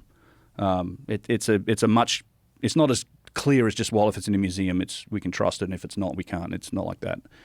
But what else has happened is that there's the project came out and it gained a lot of interest from really talented people around the world. And there's been several of those. One of the guys that I've been working with a fair bit lately over the last couple of years, a guy named Dr. Max Zamilov, who's a physicist. I believe he taught for 10 years. He's a nuclear physicist, taught for 10 years, I think, at Penn State. He runs his own company now. And he reached out to me, and actually we took these fragments to his house, and I rolled up to his house in Florida, and sitting in his living room are 2 scanning electron microscopes, as you do. Who doesn't have 2 SEMs in their living room? So we started to do things like look at these pieces through a scanning electron microscope to try and find evidence for the materials that we use to cut them. So you should, if these were used with a tool, so the orthodox explanation being, well, it's a copper tube and it's sand or it's some sort of cutting medium and it's spun and ground out, you should find traces of copper or whatever that material was in there. We spent days looking at several pieces, zero copper, didn't find any copper, nothing at all. Then scanning electron microscope, not only do you get the magnification, but you can focus a beam of electrons onto a particular spot, and that backscatter of electrons, you can then map out the elemental composition of the material. So Can I pause you for a second here? Yeah. Are the oldest tools that they found copper? Yeah, copper and stone. And what are the dates of the oldest tools Well, they found? They go back all the way to the Old Kingdom, 26, 27, 2800 BC. It was early days. They were smelting. I mean, obviously, the older tools are stone tools, like flint. I mean, a lot of carving. You can carve stone with harder types of stone. So there was definitely flint and things being used. But there's no evidence, not up until the very later periods of the Egyptian civilization, is there any significant evidence for iron and things like that. It's pretty much copper and bronze, alloys, tin, copper and tin is bronze. So when they analyzed the traces, there's no copper? We didn't find any copper, but we did find some other stuff, which was very interesting. Well, the most interesting thing we did find was titanium. What? Titanium and titanium alloys with iron. We found iron, zinc, tin, Titanium zircon. alloys? Yeah, titanium. And it's not... So when you find... The term alloy, doesn't that refer to something that has... Smelted, right, that's been put together. Exactly. In fact, titanium as we know it as a metal doesn't exist naturally. So it's in nature, it's titanium dioxide that is found in rocks. This was not titanium dioxide that we were looking at, because you see again, that the SEM gives you the spectrum, right? So you would see oxygen and titanium together. We didn't see that. And in fact, I have a video on this, and we found a piece, actually, like a small, maybe 20, 30 micron wide piece embedded in one of those grooves in a tooltip that looked like an embedded piece. It shines up very brightly. When you see metals in the SEM, it's like a bright spot, and you can aim it at it, and it's just straight titanium. And it looked like a small piece of a tool that had been wedged in there. And I mean, look, in our modern times, I think titanium was discovered even in the late 1800s. It wasn't used outside of laboratories until the 1930s as a material. But there seems to be evidence that there's some titanium used back here. Has this been published? No, I wouldn't. I know Max is trying to work on that. It was not a systematic. We spent days, like a couple of days, and we didn't do like a systematic grid search. Like even in one of those pieces, it would take you a long time to just map it properly, Right. like to scan the whole thing. But it's To play with devil's advocate, would that be evidence of a lack of a chain of custody, that perhaps someone was potentially using titanium to see if they could cut it? Yes, it could be contamination. So we looked for signs of contamination.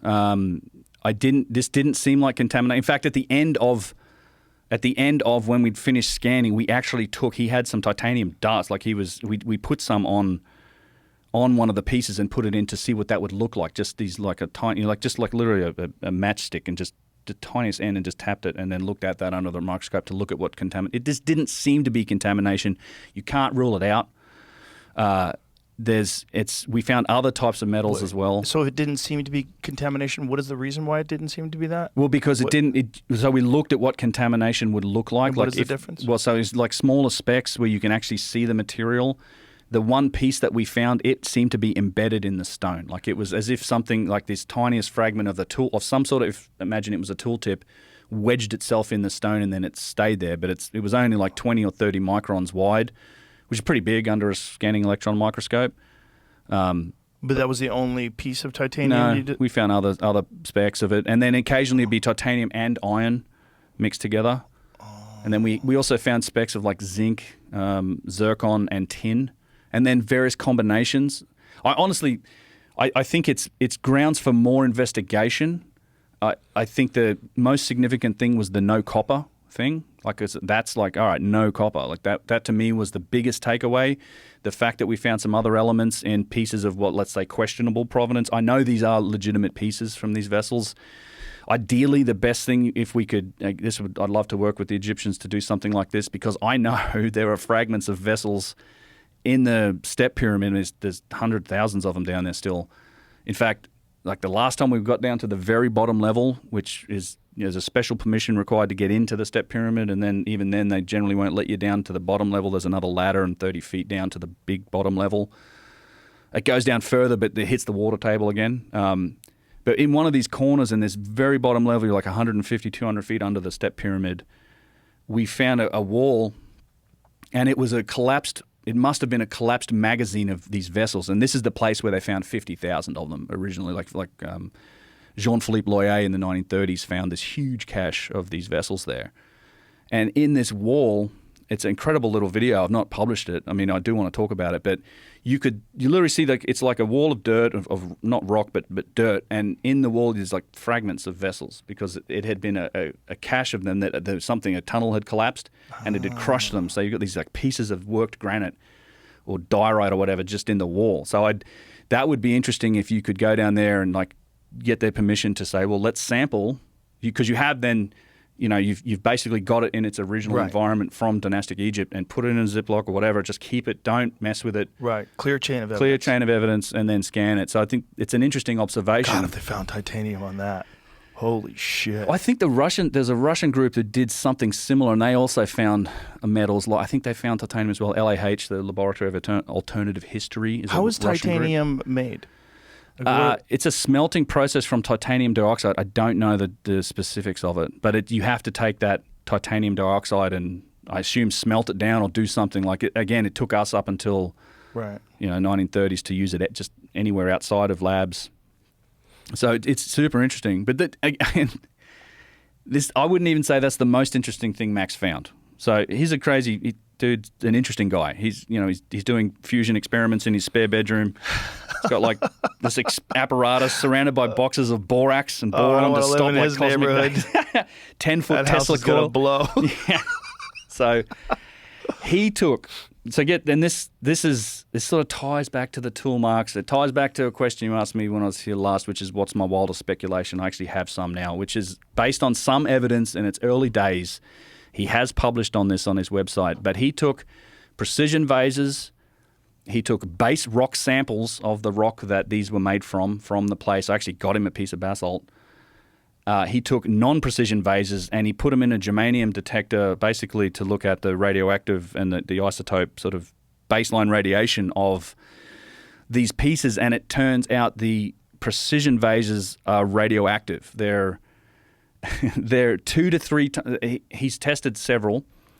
Relative to the base rock samples and the non-precision vases, they have 2 to 3 times the thorium decay products in them. All of them so far. And in fact, that piece right there the quartz piece or the crystal piece has a notable cesium-137 signature in it as well. So that's an interesting... nuclear titanium. Could be. I don't know about that. But it's again early days, but he has published it on his website, the findings, and he's obtaining more equipment to do more testing, some more in-depth testing that he will be much more definitive about.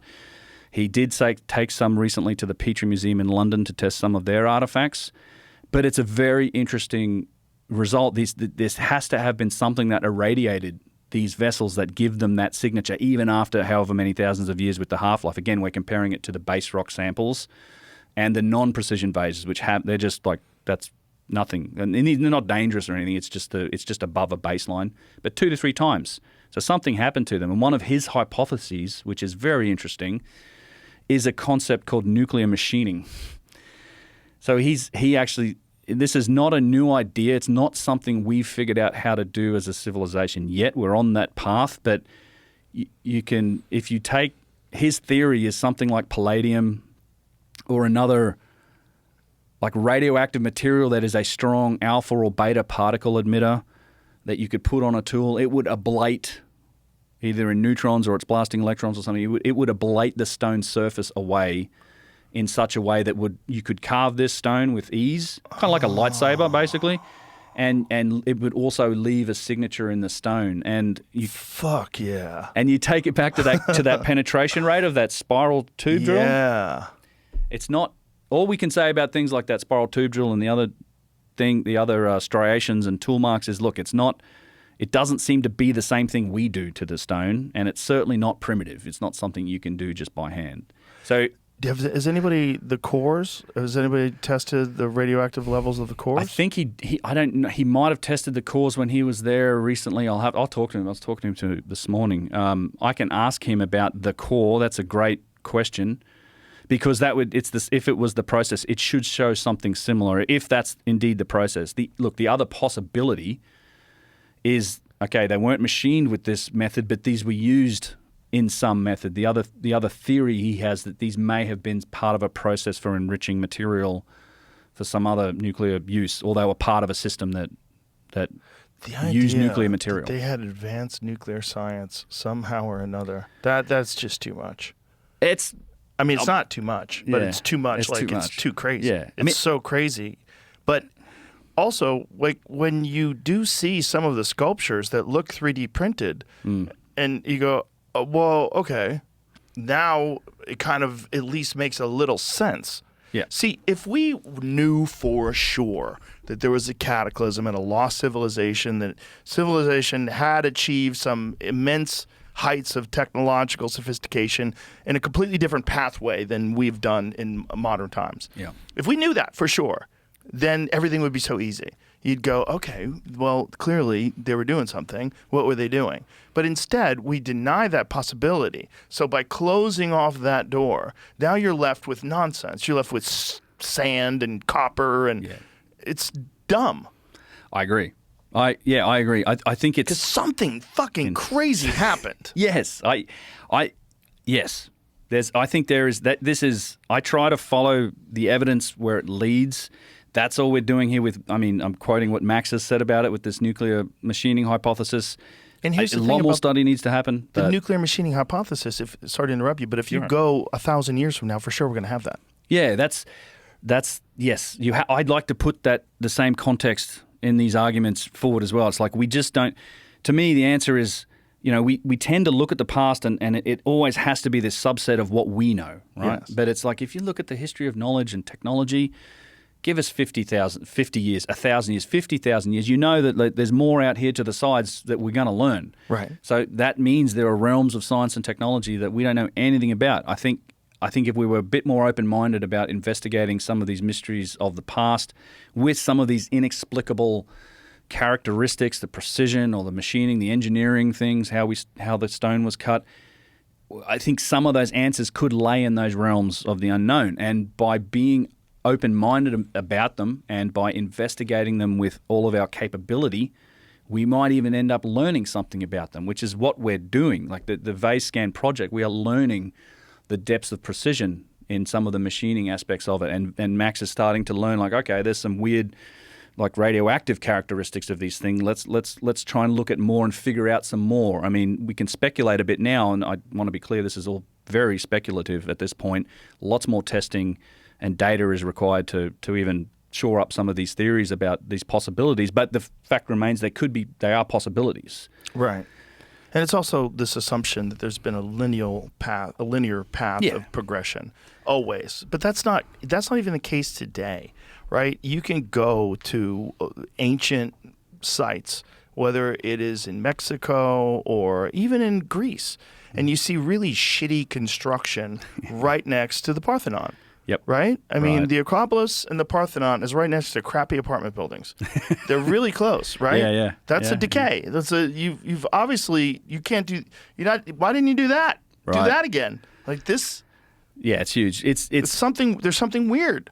There's is. something weird going on. And this is like 2,000 years ago where we knew who they were. We know the people, we know they did it, like amazing precision, amazing construction methods, incredible art, incredible engineering and architecture, right? Yes. And all understandable, but yet more advanced than the techniques utilized in 2025 in the exact same area, which is weird, right? Yeah. So that's without a cataclysm. Right. Well, yeah, it's also it's a nice criticism of modern architecture to be fair. Yeah. I mean, don't even go back 2,000 years. Just go back to like the Gothic era with the churches and the cathedrals. I mean, Jesus, why don't we build like that anymore? Right. Good point. But so you see a decline, at least in craftsmanship, that can be attributed to a changing of cultures, but this assumption that there's always this linear path of progression, and if you go back, they were dumb. You go back far enough, they were dumber. Yeah. But that doesn't seem to be the case here. And Egypt is the best example. It is. Like, explain that. Yeah, dude, exactly. And it's one of the biggest, it's one of the biggest contradictions about Egypt is it's the technological progression. I mean, you're talking about a dynastic Egyptian civilization, at least 3,000 years, right? So 3,000 years. But if you look at it from a technological progression perspective, it's almost like they went backwards the whole time. I mean, you have the emergence all of a sudden of this culture and language, like their gods. One of the craziest things about ancient Egypt is this emergence of hieroglyphs. Just boom, here it is. Here's this complex, extremely complicated language, cultural system, gods and everything pops out of nowhere. It's pretty consistent. It evolves over time. It doesn't change that much. I mean, cuneiform in Sumeria, there's a clear progressive path where we can see it being developed. We don't have that. That's not the case for ancient Egypt. And then it's all of the best stuff is the oldest. It's the biggest stonework, the Valley Temple, the 2,500 tons of granite in the King's Chamber structure that's in the Great Pyramid. The Great Pyramid itself, these things are amongst the very first pyramids ever said to have been built. Yet progressively, as you go forward in time, I mean, they get to mud brick pyramids. It's almost like you're going backwards. And there's just, technologically speaking, it doesn't seem like they progress very far. So I think there's another interpretation for that data, one that fits the evidence a little better, which is that I think they got a kickstart. They got a head start. They inherited an awful lot of objects. We know for sure these precision objects were around before the ancient Egyptians. They don't match even the cultures that predated them. We have no idea where they got them from. I don't think they made them. We don't know how old they really are. And I think there's a lot of other artifacts and architecture on these sites that they match these, like technologically speaking. There's a link, the same tools, the same precision. We're seeing that.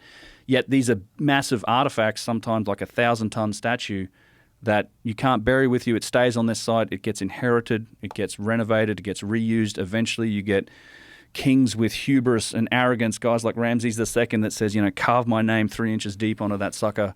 Right. And it's going to be me. I want to be part of the gods. These are I want to tie myself to the ancients. And the really crazy thing is that doesn't often get admitted is that this is literally what the ancient Egyptians themselves said.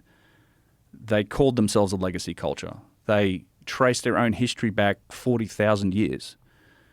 They have a list of kings. They talk about these different eras of time. The Shemsu Hor, the followers of Horus, was this 12,000-year period where these mythical semi-divine beings walked the earth. You can talk about kings and rulers in that. And then before that, you have Zep Tepi, when the gods themselves walked the earth. And they trace their own history way back into those eras. That's the stuff that I brought up with Zahi. And he was like, what is this? he got very mad. It's funny. Yeah. I'm reading where I'm listening to the Book of Enoch right now. Okay. Yeah, that's some wild shit too. Yeah. It's so wild. 'Cause you're going, what are you saying? Like, gods, the Watchers, came down and mated with women of Earth and created Nephilim or whatever. Yeah, the Nephilim. Like, what are you saying? Like, what were you trying to say? Thousands of years ago when they wrote this down. Yep. And the version I think that we're getting this from is from the Dead Sea Scrolls, which is from Qumran. Mm-hmm. So how long did they write it down before that? Like, how long did they discuss this? How long ago did this happen? And what are you saying? Like, what were they trying to record? Yeah. Why does it match up with what they're saying in Egypt? The gods walking amongst us? Right. Yeah. It goes to some wild places. Squirrely. I know. It gets so squirrely. And that's where you get into the alien camp. Well, that 40 meter tic-tac shaped metallic objects. Yeah. What is that thing? Well, and what kind of metal? We don't know. Imagine if it's titanium. Could be. He said it didn't match any signature that he'd seen before. That's crazy Dude, in and of itself. It's one of the things I'll remember always about when you were sitting here talking to Bob Lazar, and he said that some of those craft came from archaeological digs. I mean, it's a part of his story. There's long been rumors of that type of stuff under the ground in Egypt. I'm not saying that's what it is, but this is what Tim said about it. That would be amazing. It would be. If there's a UFO down there. All layers converge at a central corridor or avenue, like the atrium of a shopping mall, where you can see all floors from one vantage point. My personal interpretation is that this entire hall was constructed to house a centrally positioned, freestanding object about 40 meters long. The central object is hard to classify. It appears metallic, not stone or wood. I named it Dippy after the giant Diplodocus skeleton in the Hintsey Hall of London's. Did I say that right? Yeah, Hints, I think. Hints Hall of London's Natural History Museum. It could be anything. Its shape resembles those tic-tac hard mints. It might also be an upright disc or even a colossal Shen ring. And what is a Shen ring? It's like the cartouche. You know, that thing around a cartouche. Oh, wow. Big object alone raises profound questions. How did it get there? Why is it there?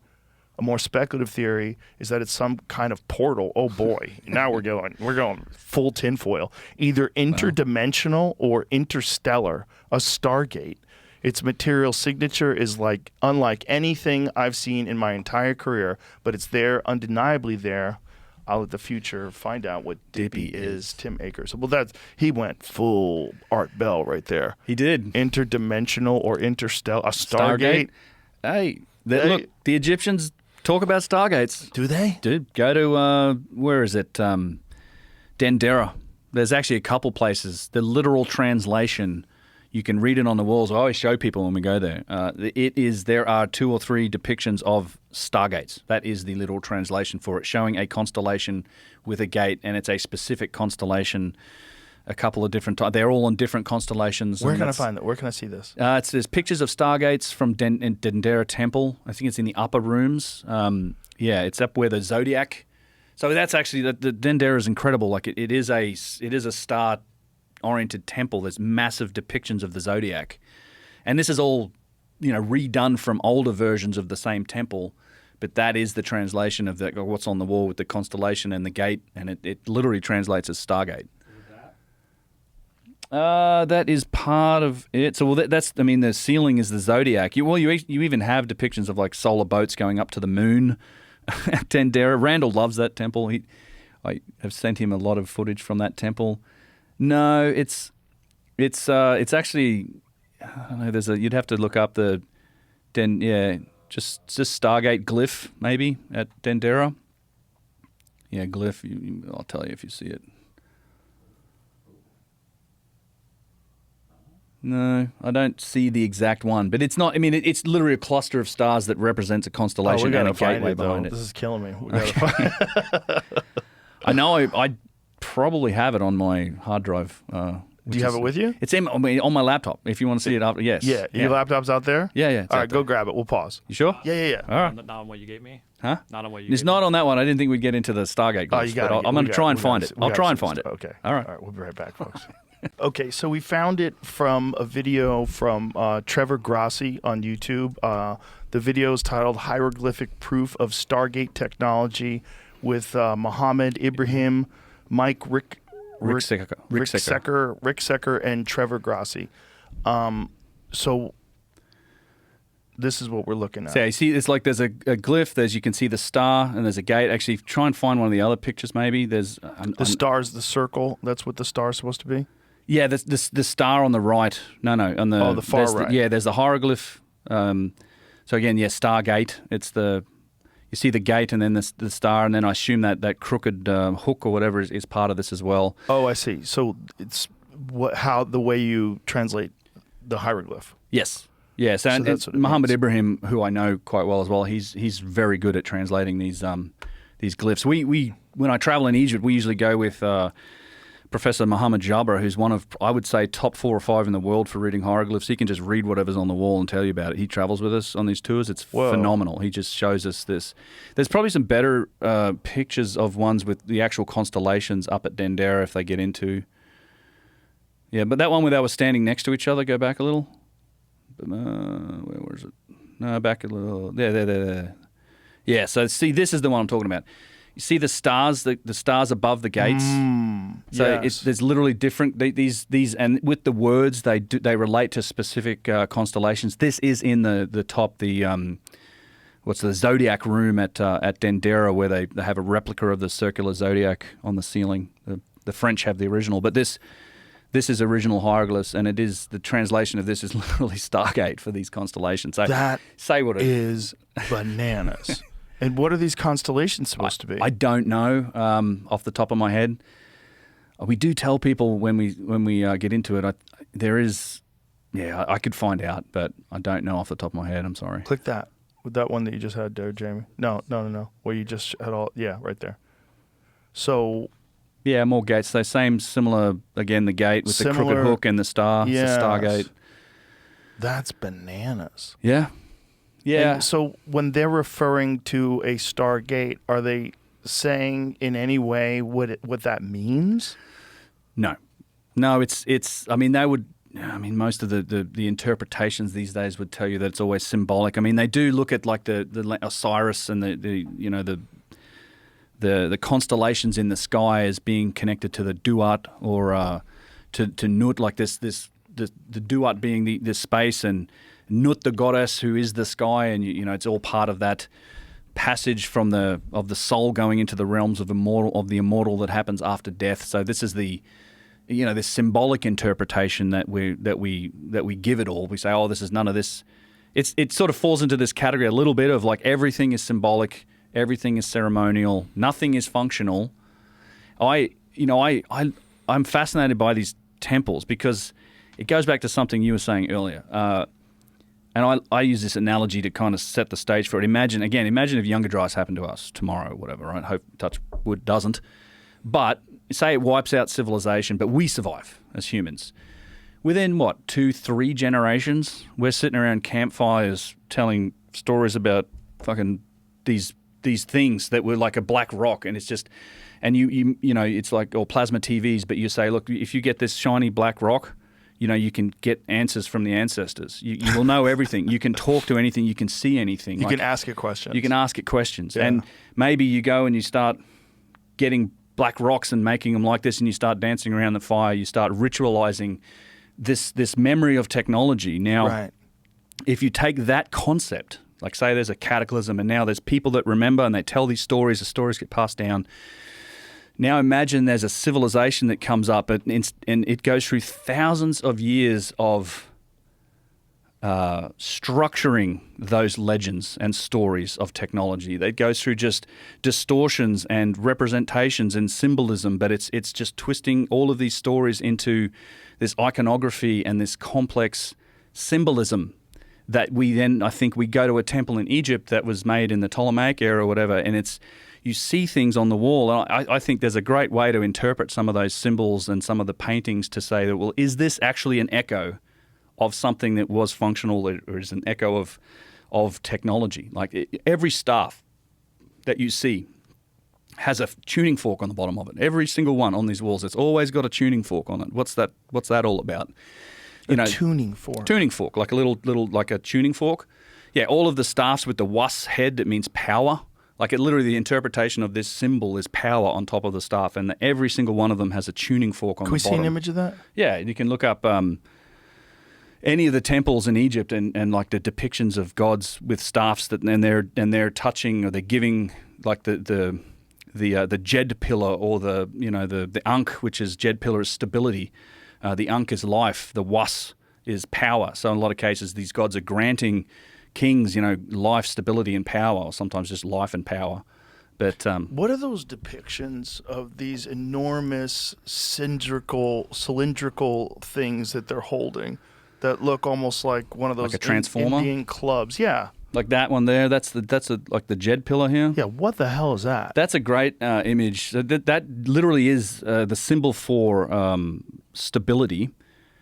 And that thing down is what I was talking about. The quote unquote light bulbs, yes, at Dendera Temple. And see, there's a Jed pillar there too with the hands. So the Jed pillar is stabilizing it with its hands. Right. And you're on a boat. You're actually, part of this is on a boat. It looks like some kind of technology. So you know what's crazy about this? So again, we get down into this. This is in a crypt at Dendera. You have to like crawl through a hole and get. It's like an inside wall. It's amazing because the Christians and they didn't get into the crypt, so they couldn't deface the glyphs. Like a lot of the glyphs are defaced. Look at that guy. He looks like an air traffic controller. Well, he's like a reptilian too. He's a frog dude with knives. Yeah, what is that dude? With a tail. Does he have a fucking tail? Yeah, he does. He does look like he looks like a giant frog man. Yeah.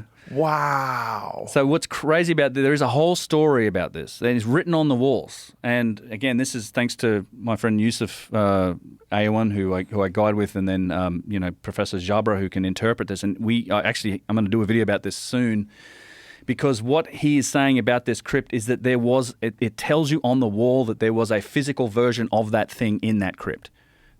He said it was made from mostly gold, and it was the span of like a dude with his arms out, like the span of a human wingspan, basically. I was stumbling across something. They called it Electrum. There was these two. The metal. Stole these 3.3 ton obelisk that were made out of a metal called Electrum. Which is like gold and something gold and else. silver. Yeah. Yeah, Electrum's gold. And so they definitely used gold and silver. A lot of the obelisks had Electrum Which tips, is they think. Great for conducticity. Oh, it's fantastic. Yeah, I mean, which is really the only good reason to have it, other than looking good. Right. Yeah. Other than balling. Other than balling, which they were balling. Like, trust me. It's going to be a little bit of a sidetrack, but when you're talking about the nuclear stuff, I found these stories of the Oklo mine in Gabon, which is a natural nuclear reactor. Wow. Whoa. That is very 4 old. billion years old and 100,000 working. Oldest nuclear reactor in history. Enriched uranium from it. Oh, okay. It's enriching uranium. Yeah. It's probably Natural enriched uranium. Yeah, imagine if It's in Africa, so I don't know if that was the only place they've ever found. But that makes sense, right? And then, in Africa. Is there something like that in Afghanistan where this stone came from? Oh, the lapis lazuli and everything else. Yeah. I don't know. I mean, I assume that I wouldn't be surprised if that sort of thing is happening somewhere in the massive uranium in Australia either, because that's like one of the world's biggest uranium deposits. I imagine if it's enough mass I think it's uranium 238, and they're trying to get 235 to get to 238, or the other way around. But if there's enough mass and neutrons hitting each other, it might be enriching it somehow. I think that's probably what's happening there. I'm no nuclear scientist, so. Right. Say the wrong thing. Let's go back to those hieroglyphs, Jamie.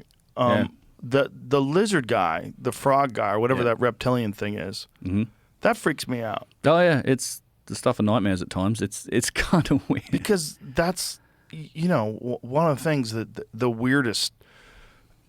The weirdest stories when they start talking about aliens is the different types that visit. Right. and that one of them is a reptilian species that are the most creepy to deal with, which makes sense. Heard the same thing. It would be. Yeah, I mean, that just reptilian like reptiles brain. on Earth. Like chickens are assholes, you know? Right, they are. And so are Komodo dragons. And the idea that somehow or another they could eventually reach incredible levels of technological sophistication and intelligence. We kind of rule that out. But look, there's clearly primates that are way dumber than us, right? Oh, for sure. So why do we assume that it's only primates that reach an incredible high level of sophistication when we know that crows, which are really fucking close to dinosaurs, crows, super smart, like smarter than most kids. Yeah, problem solving smart. Yeah. You can't. Yeah, I don't think you can't put a restrictor on what evolution might produce. Not in at all. Any of these, especially when intelligence is being exhibited by things that are really close evolutionarily to reptiles. Yes. Yeah, and that would just be, you get to that, like, just lack of empathy, just that reptilian brain. Right. It's just aggression, and, like, everything that's not us is the enemy kind That's of deal. the mind fuck is smart dinosaurs. Oh, yeah. You know what I mean? That was in Jurassic Park, right? The raptors, they were Clever super girl. smart. Yeah. They were smart, which, makes sense. Yeah, it's that whole pack, the instinct. But the idea that we were visited by intelligent reptiles is fucking bananas. Yeah, with the aliens, I don't often address it. But I put it firmly in the realm of like possible. Like it's just I think when you look at the vastness of space and the length of time, the fact that we're just this crazy. There could have massive civilizations galactically could have risen and fallen a million years ago, and we just weren't part of it. And that's literally a blink of the eye in those sort of time frames. It's not surprising. This is the Fermi paradox, right? Like, how come we haven't got like firm proof or anything, even though people will say we have? But it's like, yes, it's the length of time. Like, we can rise and fall. That span of a million years is just nothing on those time scales. And you can whole species can rise to massive prominence and then just be nothing but dust at the end of that period of time. Yes. And you got to try and do that across 14 billion years, and even that's in question now because the James Webb Telescope seeing stuff that's supposedly way older than that now. Right. I mean, we'll see. We're going to find out. Like this 3-eye atlas thing. Yeah, what is that thing? Super weird, right? Well, Avi Loeb is convinced that it's a UFO, but that's what he does. Yeah, right. He did with that other one, Oumuamua. So that one was a little odd. That was weird. So it wasn't the weirdest thing about Oumuamua seems to be its path when after it turned around the sun and accelerated. Like that was the standard model of physics said it shouldn't have done that, and it seems to have exhibited sort of motion that was not what we predicted it would do. That's as much as we can. Acceleration. It accelerated. It was like outside. Noticeable. Yeah, it accelerated. But like to a factor of what? Well, not that. I think it was only a few percent, but it was not what should have happened according to the calculations that astronomers and the orbital dynamics people had done. That's what I understand was the most. Obviously, its shape and size. It was there was tumbling. Something about its reflective properties as well, right?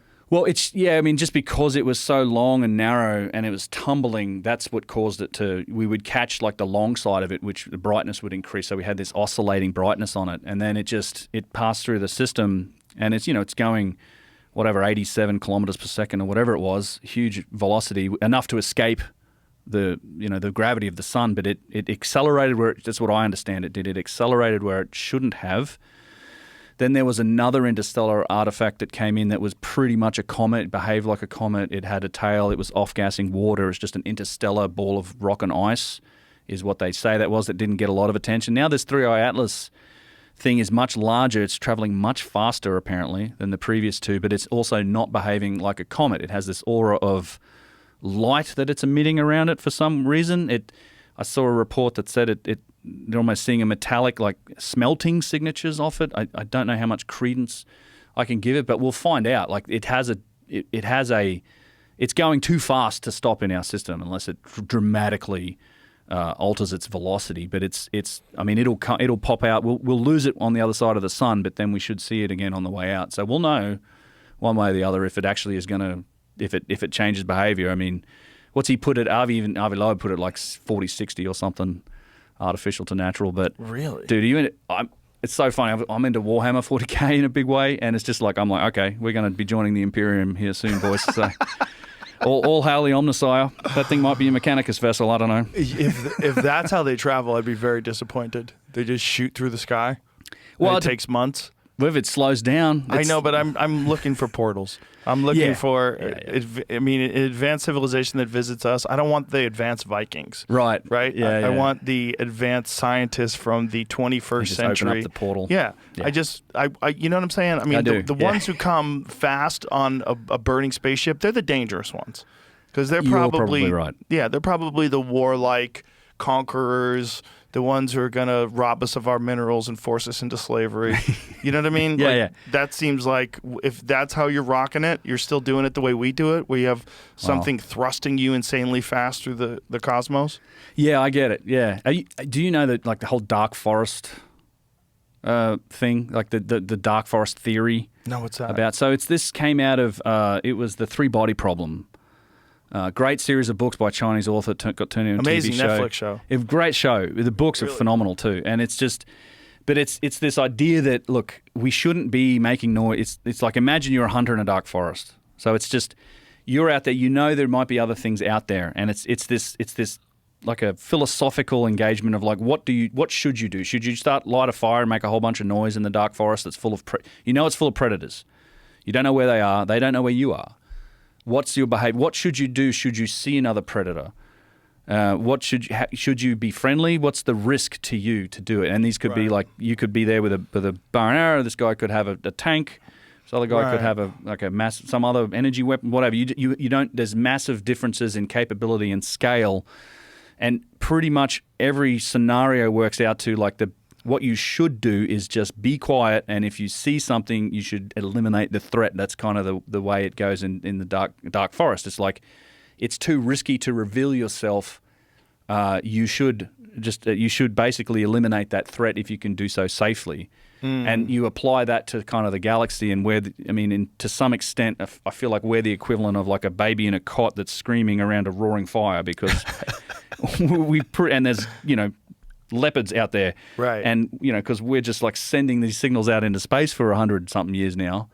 Well, and we just hope, hey, we're friendly, please. Well, you have to hope that something is so evolved that it's gotten past war, and it's gotten past the way we behave. And so we're hoping and assuming that Space Brothers will be benevolent and wise beyond our imagination, and that they will come here and want to take care of us and give us information and hook us up.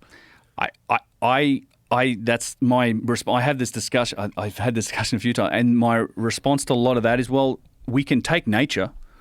What happens when we take nature? Let's look at the apex predator, whether it's in the sea, in the air, or on the land. Apex predators don't tolerate competition. They don't suffer any attacks. They don't. I mean, we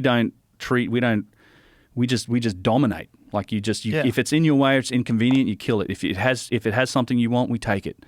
If those bees have honey, we take it. Like, it's just, we're not, like, helping them. We're not like trying to teach the dolphins how to talk. Like, there's still parts of the world where we're just eating them. Like, I don't know. Nature suggests that apex predator, but maybe we're just, I think this is the other element that you're saying, is maybe evolution leads you past those primal nature at some point. The territorial primate instincts that we exhibit, like, hopefully one day, because clearly we're on a pathway to that, right? Yeah. We're clearly much kinder now, at least locally, if you don't live in Gaza. You know what I'm saying? Right. Yeah, like, you know what I'm saying? Like, if you're in the middle of a war zone, you're like, what are you talking about? This is as bad as it's ever been all throughout human history. It's the same behavior exhibited over and over and over again. Yeah. What we want is aliens that are 1,000,000 years more advanced. We don't want aliens that are 1,000 years more advanced. Got it. Because they might be just like us, but way better. just That's what we guns. don't, right? Because as soon as we start going into if we venture into the cosmos in 20 years, we're going to be the same animal. Right. We're not going to be significantly different unless we integrate with technology and remove the ego and emotions. Mushrooms. Yeah. Well, no, emotions and stuff, but maybe mushrooms helps us get that there too. for sure. Emotions, all the things, the human reward systems that exist that we currently struggle with. We would be the same way if we just think of what we justify on Earth in terms of destruction of habitat, of native species, animals that we kill, all the different things that we do on Earth, factory farming, Now imagine, why would we care about these lizard people that live, in caves on some fucking stupid planet? We would probably kidnap them. We'd kill them. We'd Depends. pickle them. We'd bring them back home. We'd freeze them. Got gold in them caves? What Yeah, do we got? right. Look at what Columbus did when they, Yeah. arrived Yeah. and took the natives and had them get gold, and if they didn't, they cut their arms off. And Yeah. horrific, terrifying things. So imagine, there's no evidence that aliens are currently doing that, which is the promising thing, Right. right? Even the abductions, although I'm sure they're terrifying if they're true, they Yeah. seem rather benign. Like, in fact, in the Travis Walton case, do you know that one? It's one of the most famous ones. Not off the top of my head. Real simple, 1970s, he's a logger. He's working with a group of guys. They see a ship. He runs toward it. He gets hit with a beam of energy, gets knocked back, unconscious. His friends flee. They come back. They're yelling at each other. We got to go back. We got to get him. They go back. He's gone. All four of them get investigated for murder. They tell the story. Yeah. No one believes them. They all pass polygraph tests. 5 days later, he shows up. He finds a payphone, makes a phone call, and has this fucking insane story. Yeah. But the story was that they took him aboard the craft and healed him and communicated with him, and that there was a bunch of different types of these beings. And then he has been telling the exact same story ever since the 1970s. So, but Yeah. relatively benign compared to what we would do. For sure. Like we fucking, we shoot elephants. It turns into Avatar. Yeah. Yeah, think about the horrible things that we do right now on Earth. No, I agree. Yeah, and it's something that I always, it's a great quote from Christopher Hitchens, which is, we're just not the end of that evolutionary chain. We're just the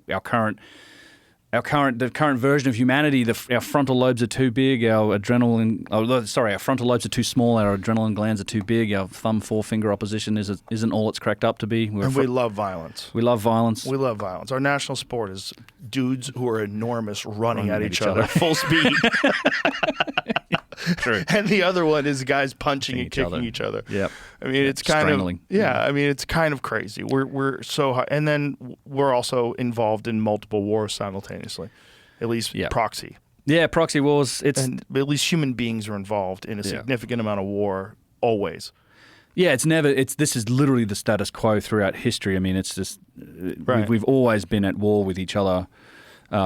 I still do. I personally maintain the idea that it is still the best time to be alive. 100%. Technologically speaking, but also, obviously we're much more aware of conflict around the world, but on a percentage scale of what it's been like in the past, it's actually far less than it has been. Like, even though it's terrible when it happens, but we're in an era where there's actually less of that going on, and hopefully that can continue. I actually genuinely think that it's one of the reasons why this whole investigation into the past is important to me. Like, I haven't really talked about it in videos or put it down. It's part of the book I'm writing for sure. It's a big part because it's not just some benign investigation into the past. I genuinely think it could have a significant impact on our future because that concept you talked about it of like this linear progression, right? I mean, in general, we get taught in school that, okay, we were Stone Age dudes, we were in caves, civilization happened. How many thousands of years later, here we are. This is the only way that an advanced civilization can happen is on this path. Don't worry about it. It's almost like it's preordained. Just worry about next election cycle, next quarterly result, whatever, right? And we just don't think about it. This is this concept, I call it, I think it's a fundamental pillar of what it means to be a human being today. It's in everybody's mind to some degree. Like, all right, Stone Age to us, we're advanced. This is the only way it happens. I do think that if you can change that at that fundamental level to this cyclical version that is an oscillation between civilization and cataclysm, and this idea that, okay, we've actually risen in the past. We've become relatively high technology. We've become civilized. And it happened. It would have been different to us, but we fell. We fell again. And we're somewhere on this oscillation and this circular motion between civilization and cataclysm. And on a long enough timescale, we know it's going to happen again. Yes. Right. And if you can change that, if you could change that fundamental concept in people, like that's what we teach people in schools. Okay, so we're rising again. We're at this crazy point in time where our technology is super advanced. We can solve some of these problems, but we know on this timescale, if we don't do something about it, we might end up like our ancestors did. I genuinely think that stands a chance of like changing some of our behaviour and some of our like a little less money on tanks and guns, a little bit more money on space exploration, Yeah. make solving the longer term problems a bit more of a priority. And it's altruistic and it's like a crazy goal. I know it's altruistic as all hell, but it's just I think there's precedent for it too, though. I mean, whether you agree with it or not, I mean, it doesn't matter. But the fact is that the term climate change has changed our behaviour over the last 25 years, right? It's changed. If you think about what's happened with that concept and that movement, it changes investment decisions. It changes our interactions with each other, with the planet. You know, it's changed our behaviour and the way we think about stuff. It's like this has crept into our zeitgeist as a species, and it's changed our behaviour. So I look at some of this stuff in the past as it not just being some harmless investigation into things. I think it actually getting to the root cause of what's happened in the past actually could help us in our future. I think it's it's what drives, I think, my interest in it in a lot of ways too. It's another piece of another example rather of how primitive we are, that the actual climate is political. That's bananas.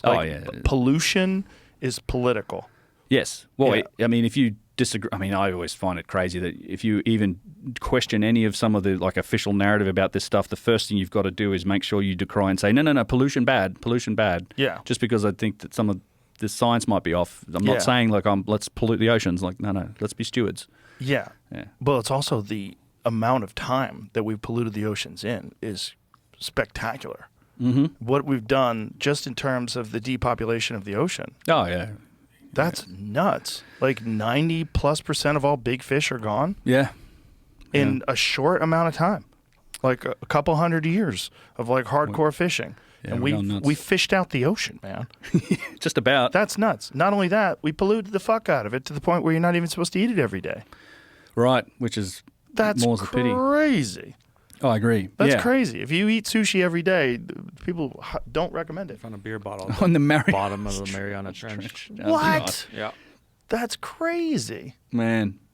Yeah. 35,000 feet down. That's how gross we are. Somebody was over there and they chucked one overboard. Yeah, it looks like it. Was it And Heineken? it looks pretty recent, right? Like it's got the fucking label on it. Yeah. Right? The label hasn't even eroded. The And if Challenger Deep. If it's that recent, like, why isn't it covered in sediment? You know what I mean? Yeah, like the surface covers things up and moves over time. It probably won't be there forever. It probably won't be sitting on the surface like I think that. it's still floating around. I don't think it's. Oh, wow. Oh, yeah, maybe. No, I don't Oh, know. right. It's still moving around down there. Somehow buoyant. Oh, it's wow. It should sink, I would imagine. I mean, Unless there's some sort of a downward or upward current. Yeah. Scientists find beer bottle at the deepest point of the ocean. That's so bananas. 6.7 miles, 35,000 feet below the surface. That is. How does it I not don't wanna go down implode, but that sub does? Well, yeah, no air. Yeah. Okay, there you go. Yeah. Right. Yeah. Wouldn't last long if there's a cap on it, that's for sure. But yeah. How I don't want to go nuts. down there. Thanks. Fuck all that. Yeah. Yeah. I'd rather watch a video. Not only that, they were watching a video. That's what's even crazier. Yeah. You They're go in all the it- way down and you're watching a Watching a screen. video. Yeah. It's not like there's a window. You can't have a fucking window. It's No, too exactly. deep. Yeah. Yeah. Like one little, or just if there's one just giant thick thing at the front, you kind of like. Imagine the freak out of being at the bottom. James Cameron knows. I mean, he went down there. Yeah.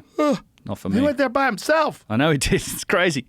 In that he did it right, but I guess. If you're gonna do it. yeah, Why is he doing that? I want James, four we feet of need you. titanium around me, like in a Yeah. sphere. Yeah, we need you to make movies. Maybe not a carbon fiber tube. Yeah. Well, especially not one that the engineer said wasn't really designed for those depths. Yeah, that cracked. Did you ever watch that documentary? Dude, they're putting that thing out. They do the scale model and they're testing it under pressure, and they're all standing around in a room and it just goes bang. Like and every test they did, it went bang and blew. And they're But like, yet oh, they that's did fine. like We'll go." 20 successful trips with that. Oh, they did a thing. bunch, yeah. Even the scariest part is like when you're in the footage with it and you can hear it popping. Like it's literally the carbon fiber strands snapping. Oh, it's terrible. It's terrifying. Imagine being one of those people that successfully made that journey and then the nightmares that you have every day. Like the because one you right before barely it. missed it. The one right before. Barely missed getting instantaneously destroyed. Yeah. I'm sure you've seen the animation, the Oh. computer recreation of what it would look like. Yeah, Everyone implosion. you turn to blood cells. Yeah. Just splatter. Yeah, you wouldn't even, it said that it happens faster than the time it would take for you to even register that it happened, like for your senses to register in your brain that it happened. It's over. It's pressure. The pressure. Yeah. Just the fact that we're that weird, that we choose to do that we have technology and we're like, let's see. Yeah. Let's go. Yeah. I mean, it's so funny the way they skirted the. I mean, he signed everyone up as like basically expedition team members. That's how they got around. I'm not selling seats for this. Like they're coming on. They all had a technical role supposedly, and it was like he was getting around the regulations and the safety regulations. But yeah, no interest in that sort of pressure, man. I mean, I dive, but not like that. Diving is swimming. Pretty much. It's just like hardcore swimming. Simulation of the implosion is crazy. Yeah. I haven't seen this. It said that it would have happened in 20 milliseconds, and it takes like 150 milliseconds for your brain to feel pain. That's. Yeah, no, thank you. No. God. Oh my God. Why does this freak me out so much? It's because a guy went on with his son. Yeah, it's a terrible story. I mean, it's just... Why? I wish I was friends with that guy. I'd be like, dude, no. It's not the place I'd want to explore. Like, there is some stuff off Cuba, they say, they reckon pyramids, it's kilometers deep in the ocean. But I've seen that. I've seen internet videos on it. Like the imaging. Yeah. But I did dive. We were in Alexandria. I dived on the lighthouse. So there's and there was a news article just the other day about the Egyptians were pulling like more stuff out of the water there at Heraklion and at the lighthouse of Alexandria. Quite an interesting story. And we were in Alexandria, dive in the Mediterranean on the Egyptian side, and I mean it's amazing. There's massive columns and massive megalithic blocks in the water from when that the lighthouse it fell down or it collapsed. There was an earthquake. And so you're in the water, but you're diving over like megalithic blocks like these and huge columns, and it has a history that stretches back too, right? It's the megalithic stuff is what's associated with the very earliest periods of building. All the stuff that happened later is typically not that big, but yeah, that's what's nuts. That's what's nuts is that the older you go, the bigger the stones are. Well, and what's funny is, when we looked into the erosion at places like the Giza Plateau, you have 2 or 3 feet. It's not on the Sphinx. Everybody knows about the Sphinx enclosure erosion, but you look at places like the Pyramid Temple of the Middle Pyramid. There's some of the blocks on the Great Pyramid, the casing stones that are there that we can see now that they've taken the boat museum away, and up and down the causeway there is limestone blocks with up to 2 feet of erosion. Like it's these waves. I think I have a directory on that drive with the erosion on it, and you have to juxtapose that against all the other stuff they say is 4th dynasty, right? So right next to the Valley Temple there is another structure that's built from small limestone blocks, doesn't have any erosion, not like the Valley Temple does. The Western Cemetery that's behind the Great Pyramid is beautifully made. It's smaller limestone blocks. It's apparently older. So yeah, here's a good example. This is the mortuary or the Pyramid Temple. So you can see where the face of that block originally was, but it's been eroded in like up to 2 feet in places. There's huge amounts of erosion that you can find in a lot of places at the Giza Plateau. Yet at the same time, you have what is said to be contemporary structures, said to have been built roughly in the same time. Sometimes they say they're even older, that have just no erosion at all, made from the same stone, made allegedly by the same people. And what force did they attribute that erosion to? Well, it's wind and sand, right? That's what they will say. Look, this is just regular weathering. And here's the crazy thing about these structures: this was also cased in granite. These are the inside blocks. So this structure was fully cased in like 4 feet thick granite blocks. And that was, that was stolen and quarried? They were taken, but it would have protected this stone from erosion for however many thousands of years. You find there's another picture in here of like that's so there. Like, see, this is said to, like that picture I just showed with the heavy erosion. That's where the arrow is at the Pyramid Temple. No, back to that one. Yep. So that deep erosion's at that Pyramid Temple. This one wall to the right. They say this is older than that, and that this has never been cased in granite. That other stuff was cased in granite. It's megalithic. There's a block in that complex that's 450 tons, and it was cased in granite. Now, there's been studies, right? So we know how long it takes to weather limestone. There's been a bunch of studies.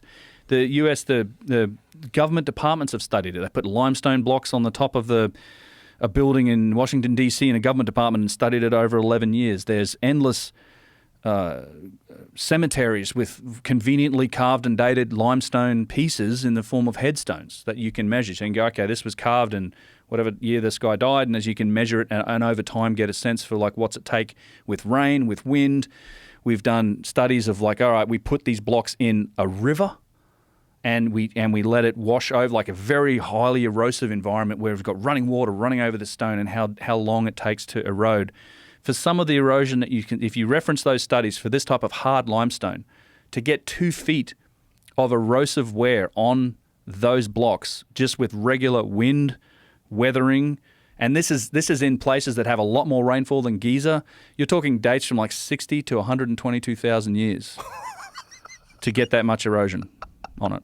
I mean, and I think that's in a more erosive environment than what the desert is. What? Yeah. So yeah, that's it side by side. So you have literally they'll tell you that thing on the right is older. This was built by Khufu. This is supposedly Khafra, his son. Wow. But it's completely different. So this is that tailored to industries thing as well. But they attribute all this to the same people. But you can baseline this because it's the same stone. It's at the same elevation level. It's supposedly the same age. The differences are in the construction. Like it's megalithic, and a lot of this stuff was encased in granite. This is the Sphinx Temple down at the other end of the causeway. Same thing. So all the megalithic stuff that was cased in granite has severe erosion. Yet there's buildings all around it and up and down the plateau they say are built at the same time, yet it's smaller blocks, it's not as nice work, and it's not eroded like that. Like, and what's the conventional explanation from that discrepancy? They just don't address it. Like I've not seen anyone. Well, I mean, because the argument's always been the Sphinx Temple, like the Sphinx enclosure, right? Robert Schoch, John Anthony West. He talked about the fact that you needed thousands of years of rainfall erosion to get those patterns on the walls. That's where the discussion's been focused. It's not. There was no comparison made. It was always like, well, this. You know, the geologists and the experts say it's wind and sand, it's water erosion, but then you have the archaeologists and the Mark Landers saying, oh, no, it's wind and sand. But I think there's a better argument to be made when you start to do comparative work like this. You go, all right, hang on, let's take the Western Cemetery behind the Great Pyramid, supposedly built by Khufu, 4th dynasty. It's at the same elevation level. It's the same stone type as the mortuary or the pyramid temple of the Middle Pyramid complex. So after Khufu. So if he built that, then his son Khafra built this one. How come this one, which was also cased in granite and this wasn't, how come this is so much more eroded than this? It's at the same elevation level. It's the same stone. You would assume that it's been subjected to the same weathering. Why is this so weathered and that is not? It's that you can't explain it any other way. It. Yeah, I've not seen anyone respond to that argument with anything that makes any remote sense.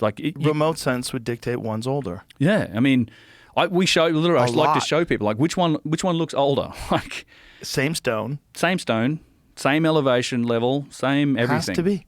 Yeah, I mean it's, and again we know that's crazy. That's crazy. And it's not like this. This is very hard nummulitic limestone. Like it's full of fossils. It's not a soft limestone. The idea that there was a civilization that built monolithic construction 100,000 years ago is crazy. It is. That's so crazy. But have you seen any of Michael Button's work? Yeah. I saw the episode, yeah. That is a very interesting episode when he's talking about how far back we human go? beings in this exact same form have been around at least 300,000 years. At least. So that's the fossil record. Right. That's all we found. There might be human beings that were 500,000 years ago. There's 6. Good evidence for, actually. Really? Yeah. So the Morocco find, I've talked about this for years as well. It's that the fossil record. So we used to be, we were 50,000, then it's 195,000 with the Ethiopian bones, and it's 315 or 19 with the Morocco find. That's the latest in the fossil record, anatomically modern humans. However, there are studies, I think this is in the Other Vectors director, I've got those studies. There's 2 studies that I reference usually. One is a DNA study that suggests, like, from a genetic perspective, Neanderthals are our cousin. Like, we didn't evolve from them.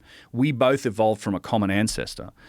And they then, based on just looking at the genome and trying to trace it back, the paper suggests that we split with a common ancestor somewhere in the realm of 800,000 years ago.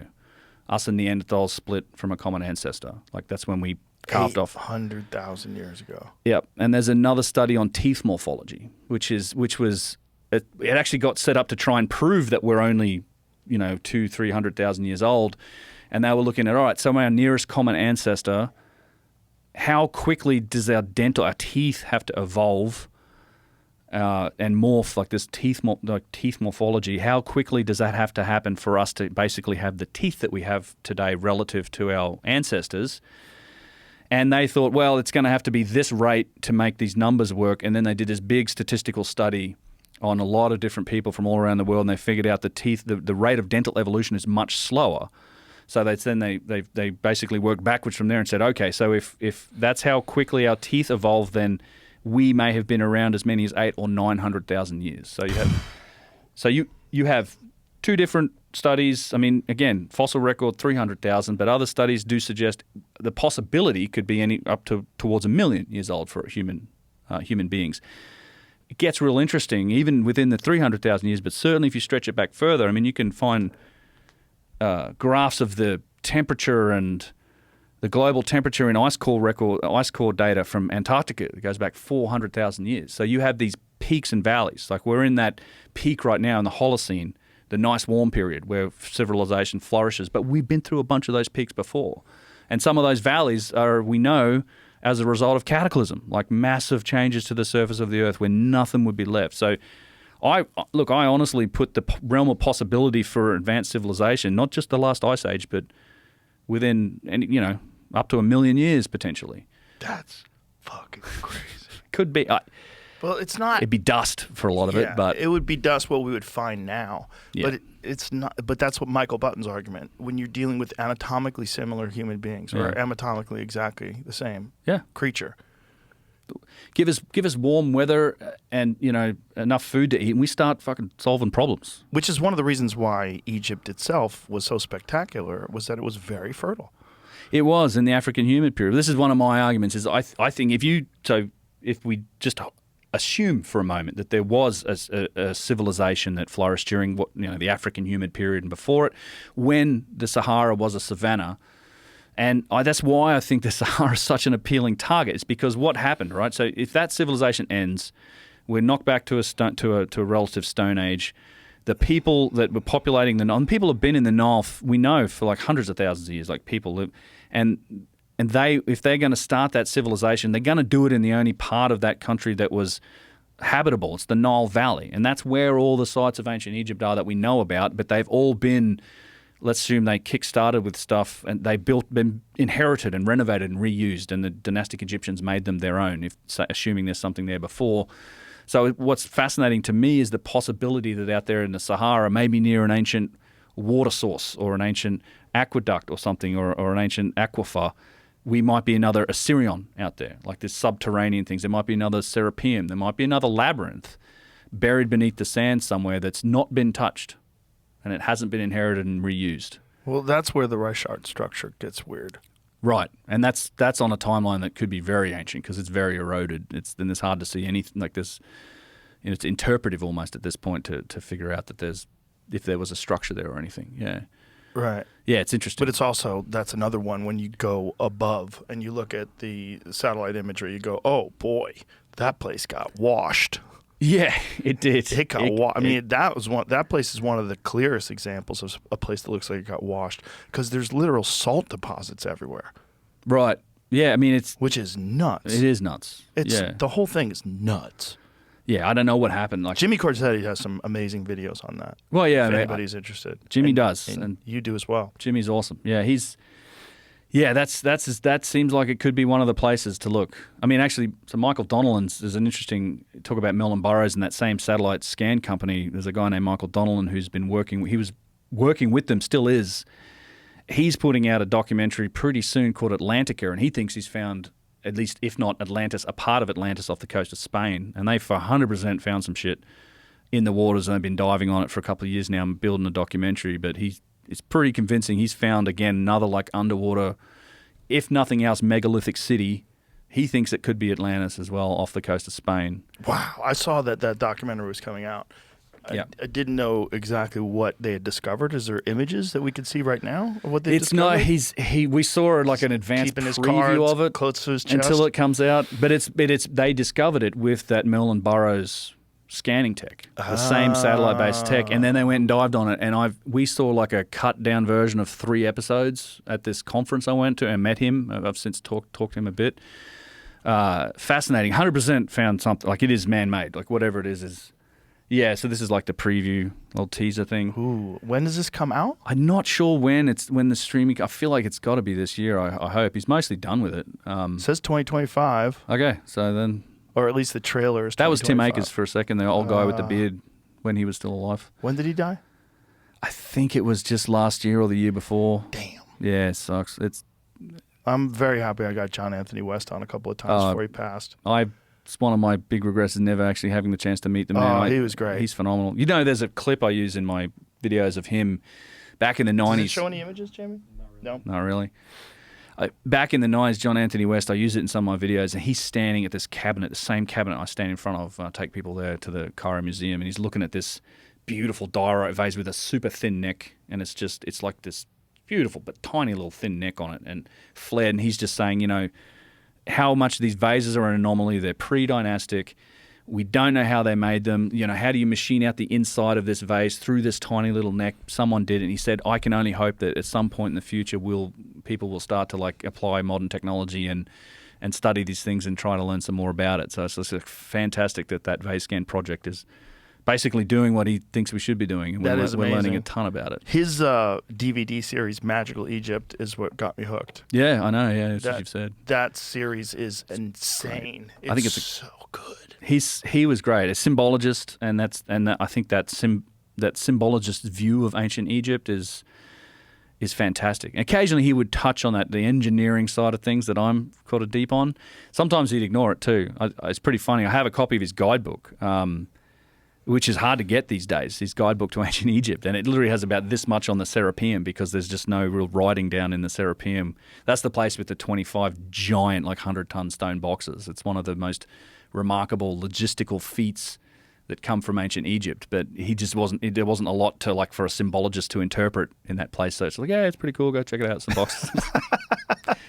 And we spent like 4 hours down there. It's interesting if you think of him like concentrating on the symbolism and how much work he did. Oh, And just you need one of those too, right? Oh, for sure. You need a bunch of different people looking at all the different aspects of it. yeah. And he was another one that had his interpretation was this is a lot older. Oh, yeah. Yeah. It seems no one seems to like do a deep dive on it and go, oh no, they figured this out. No, right. Zahi's example was so crazy. His explanation was this was the national project. Dude, I tried to watch that Okay. podcast. Imagine if we're all going to fly without wings. This is the national project. You're just Exactly. going to use your mind and fly Yeah. without wings. We're all just going to work on that. I have heard him say that for 10 years, 11 years, 10 it's a years. national project? Yes. I asked him that question 2015. I was in the room with Graham Hancock and him having this debate, which wasn't a debate, and they were yelling, like Zahi flipped out earlier in the day. But, you know, we asked him that question. I've heard him given that answer so many times. You ask him about anything precision or logistics, you know, or these difficult to explain topics. That's the response. It's basically they tried really hard, therefore they did. And it drives me nutty. He's not the only one who gives that response, by the way. That's a pretty stock standard answer to anything where you say, well, how did they move a 1,000-ton statue 1,000 miles, which is what they did at one point. Or how did they build the pyramid so precisely or whatever, or how did they do it in the time frame? No, national project, they just really wanted to. And it's the response, the good examples like the Apollo, like let's assume, the Apollo 11 the Apollo program, right? Going to the moon. That was a national project at the time. There was a huge amount of resources put towards it from a relative to what NASA is today. But we didn't just fucking all come together with a big, you know, piece of fabric and fling some people at the moon. There's technology involved, right? You can't do it without the technology. Right. That's the aspect of that answer that annoys me. It's like, no, Yeah, I don't care how exactly. hard you try. Try does not get you like precise down to within 1,000th of an inch, or in the case of one of these vases, 4/10 of a micron, or 6/10 of a micron. That's the most extreme precision I've seen on one of them. It's insane. interesting too that these vases, these small things that you can hold in your hand, are evidence of this incredible technology. Mm-hmm. When these enormous statues also exist, but you don't think of the vases as being the thing that's the smoking gun, but it kind of is. They are. It's because they predate the dynastic Egyptians, because they were buried with those people. They exist. We know they existed in those times. You can't do that with the big statues. But I have a whole long 2-hour talk about how these things connect to those things, like the tube drills and the precision and the machining. It's the same technique. It's the stone types. I mean, there are a bunch of like tubular drills on the Great Pyramid, a whole bunch of them. People don't know about them or where they are, but I've got pictures and I can show people. The statues show the same machining marks. The statues reflect the same precision. The boxes, the obelisks, a lot of the stonework reflect the same thing as well. The same tools were used. The same precision shows up. And in pretty much all of those cases, the oldest and the best examples of all of those things are typically also the oldest. Like it's like the best examples of the oldest. The single piece columns are absolutely incredible. Like those, the Romans didn't make columns like that. Like the fact that these columns of granite in Egypt, I mean, they start off wide and they get narrower and narrower and narrower, and then they flare out at the top, and it's all a single piece. And that means that the entire piece that was quarried had to be as wide as the widest part at the top, and then machined down. These columns have friggin' vertical. They have lathe centering points on them. Like there's like imagine it's like 150 tons turning on a vertical lathe or something that they did to create some of these things. So there's points that show that it was on a lathe? Oh, it was definitely centering points on these columns. There's a forest of them laying out at Tanis, and you can see it on the end points. And can we show that? That's nuts. And what's the weight of these things? Oh, it's up to. I mean, I imagine the bigger ones are maybe 100, 150 tons, 200 tons. You have these existing on Old Kingdom sites, like Saqqara, Giza, Abu Sir, the single-piece columns. They are also on sites later on that are attributed to the New Kingdom, places like the Luxor Temple or Karnak. However, I think that those places had a granite core and an infrastructure there already, and then those kings of the New Kingdom, Seti I, Merenptah, Ramses II, built around them. And you can see the difference in technology of what's in the granite core with the giant obelisks and the columns and the granite buildings that look like the Valley Temple and the old structures. Then outside of that, it's all sandstone and it's blocks. And they made giant columns too, but they're made from blocks of sandstone. They would stack them up and shave them down. It's a much softer stone, and making blocks out of rounds and just making columns out of rounds is way easier than trying to build a single flared, granite column. And even the Romans. Lathe. I mean, it has to have been something like that. It can't have been that all the way, because you have, actually, Jamie, in that Precision Large directory, there's a picture of a column end. Like I'm standing next to this amazing end piece, but some of them are faceted, so it can't have all been lathe work. Right. They have little buttresses and features, but certainly the column of the lathe, the circular part, could have been done, or the column, the center of the column could have been done on a lathe. I'm sorry. Yeah, it's fascinating. I mean, how big is this lathe? Huge. I mean, that's what Chris Dunn thinks. Yeah, I mean, that's one of the columns I'm standing next to. That's at Tanis. And if you flip through, there's like a column end point there's an end there. So see there's a hole in the tip. So you have this is a place called Temple of Bastet, and there were forests of these things. Like, look at that Pause thing. With that. That thing is one of the most. Look at that. That's one of my favorite artifacts in all of Egypt. It is immaculate. The faceting. Look at that bull nose that runs up the center of that frond of the palm, because these are like palm-shaped pillars. I mean, it tapers. It's thick on one end and it thins right down to the end, and it's exactly the same on either side. On each of these fronds. I would love to get there and scan this thing. One of my favorite pieces. And you just had, probably hundreds of these things on these sites. I mean, and it goes back in time. Again, these are columns from Saqqara and Abu Sir, which are all Old Kingdom sites. So again, these were existing in the early times. They didn't build columns like this later in the civilization. They built them with sandstone pieces. Go back to those images again, please. Look how crazy that looks. Yeah. One solid piece of granite. Yeah, and flared.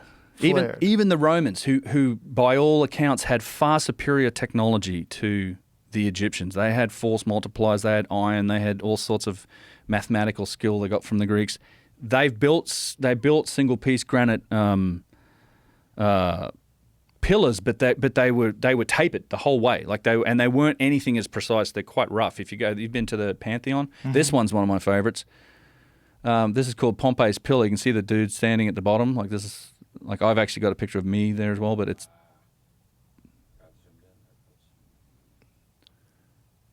Yeah, you see that dude at the bottom. Yeah. Zoom out so we can see the whole thing with him.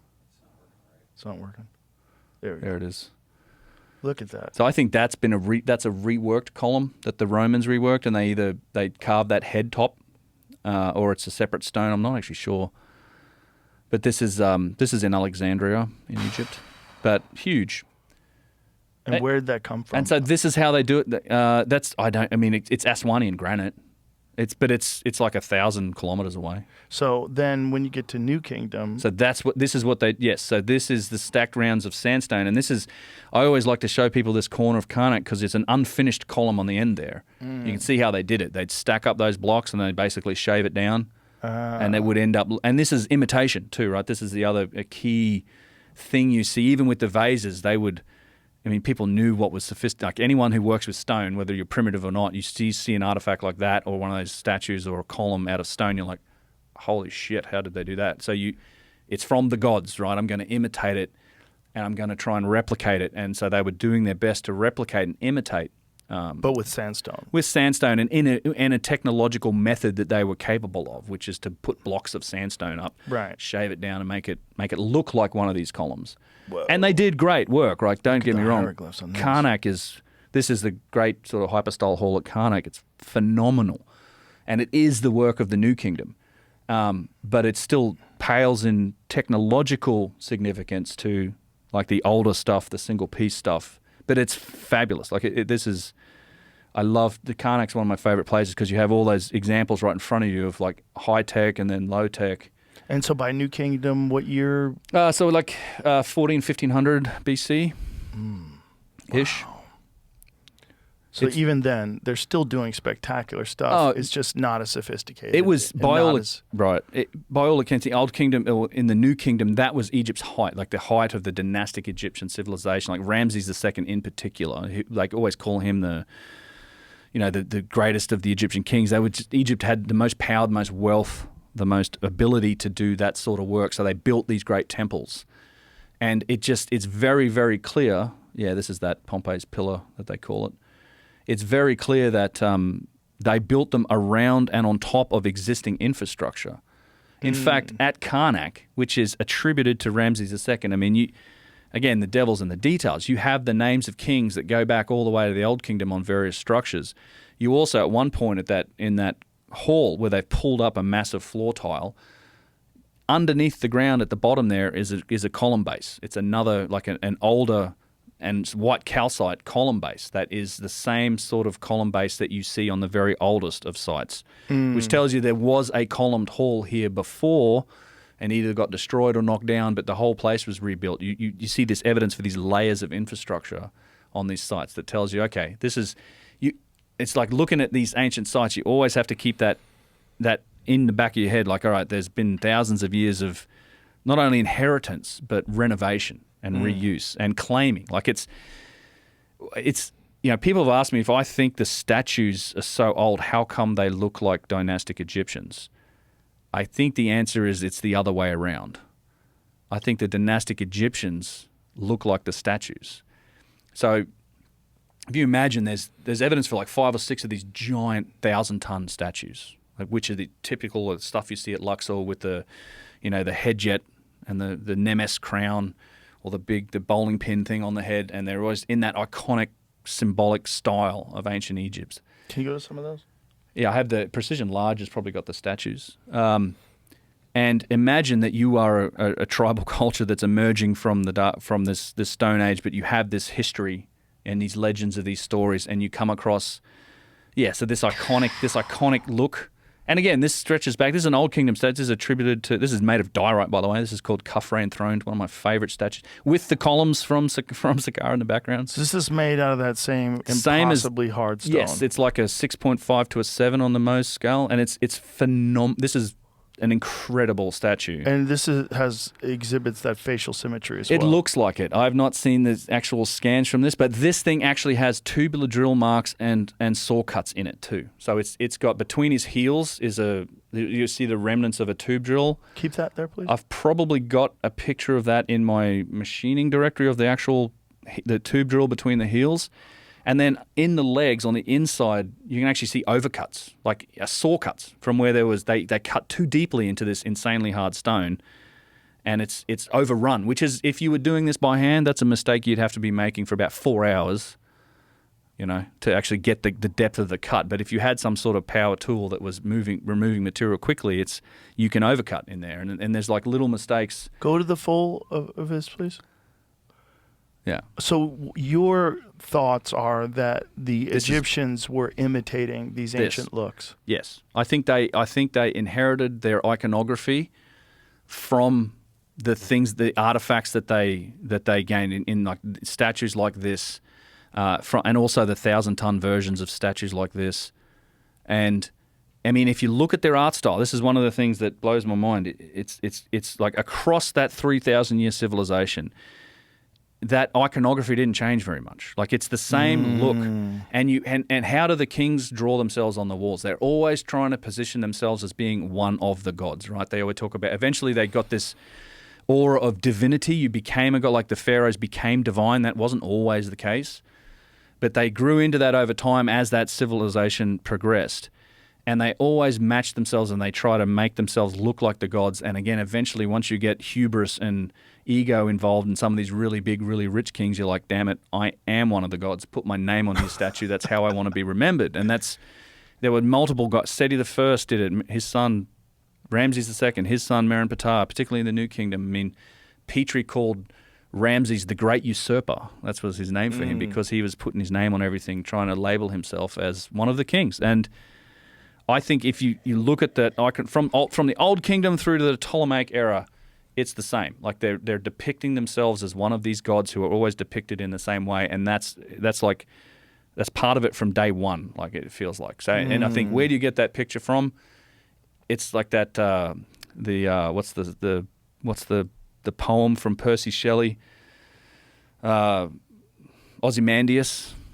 Look on my works, ye mighty in despair. Like, it's literally a poem by Percy Shelley that talks about it. He actually gets it from, I think, an account of Diodorus Siculus coming across one of these statues in the desert that's 1,000 tons. It's like a weary traveler in a desert in an unknown land comes along to vast and trunkless legs of stone. Over, like, nearby, a shattered visage lies, still like sort of full of sneer and arrogance, and it's basically written upon this stone are the words, "My name is Ozymandias, King of Kings. Look on my work, ye mighty in despair." And the endless sands stretch far away. I'm paraphrasing. God, people are dicks. Yeah, especially when they become kings. There it is. Look on my works, ye mighty, and despair. Nothing beside remains, round and round the decay, that colossal wreck, boundless and bare, the lone and level sand stretch. So it's like, if you imagine you come across in the sand in the desert and you find the remnants of 1,000-ton statue. I'm sure you've seen pictures of the Ramesseum and the 1,000-ton statues. Like, there's 4 or 5 of them at least that happened, but they're incredible single-piece stone statues that were moved, in some cases, up to 1,000, like 600-700 miles away. I have them in a colossal directory. Size of them. And did they fall from earthquakes? Is that the speculation? I suspect either that or the hands of men. I think with enough dudes with enough leverage, you can probably yeet that thing over and it'll crack when it falls. And I think there was a long period of them destroying all the gods and all the icon and all the, the false idols of the past. Of course. There's at a place called Tanis, there's a giant foot that my whole outstretched hand wouldn't fit in the toenail. And it's a repurposed block of granite, and Petrie found it, and there's other pieces of this statue. So we know it was a statue that had it been standing, it's about the same size as the Statue of Liberty without the pedestal. The foot's about the same size, to give it a frame of reference. And that thing's made from Aswanian granite. Now, Tanis is in the north, and Aswan's, and it's north of Cairo, like it's up in the delta towards the Mediterranean, and Cairo's down here. It's like 1,000 kilometers. So someone at some point took at least 1,000-ton, probably more like 1,500-ton block of stone, because they didn't finish them. They didn't ship them finished. We know they finished stuff on site. Like 1,000 kilometers north. There's an even better example, Jamie. I think is that the foot? The foot at Tanis. No, that's it there. The first one. Yeah. In my I was looking. I didn't see it. in the massive. Yeah. Okay. Just There's actually my video thumbnail down there. Ancient Tanis, largest stone statue ever made. which one? Giant, huge objects. Yeah. There you go. So there's go up one. That's the foot there. So you see that's the... it's funny because this block's been repurposed. It's been cut off on both sides and used as a block in a wall. They cut the front off it and the back off it and stuck it in and rebuilt it. This thing... there's a picture of the whole arm when it was put together in that directory. So that's a giant thumb holding a scroll, and they put the whole arm together. I got one picture of it. One time I was there, they put the whole arm together, and that is probably the most impressive example. It's in there, I'm sure. Let's see. It's that down. Yep, up one. There you go. Yeah, so this is it's made from composite quartzite. So this is at Karnak. This is one of several of statues of this size at Karnak. And what's impressive about this, they put this together for 1 year, and then they took it apart and I got told that it was because people were freaking out about how big this must have been. They didn't it gives a sense of scale, and then people are like, what the fuck? How are they doing this? So they took it apart again, but you can still see the thumb there today, so it's turned on its side. Now, what's cool about this is that it's a straight arm. So a lot of those statues, like the one at the Ramesseum, they're seated, so they always have their elbows bent at their knees. Mm-hmm. This thing was standing. So it was a standing statue, 1,000 tons, made from composite quartzite, which is in a lot of ways more difficult to work than granite. It's a very hard, compressed form of sandstone. It's like 6.5 to 7, but it's full of flint. It's a stone carver's nightmare. It's like you can see the chunks of flint in the stone, but they somehow work that surface just with no problem going over flint, which is 7.5 on the Mohs scale. The trick with this statue is where that stone came from.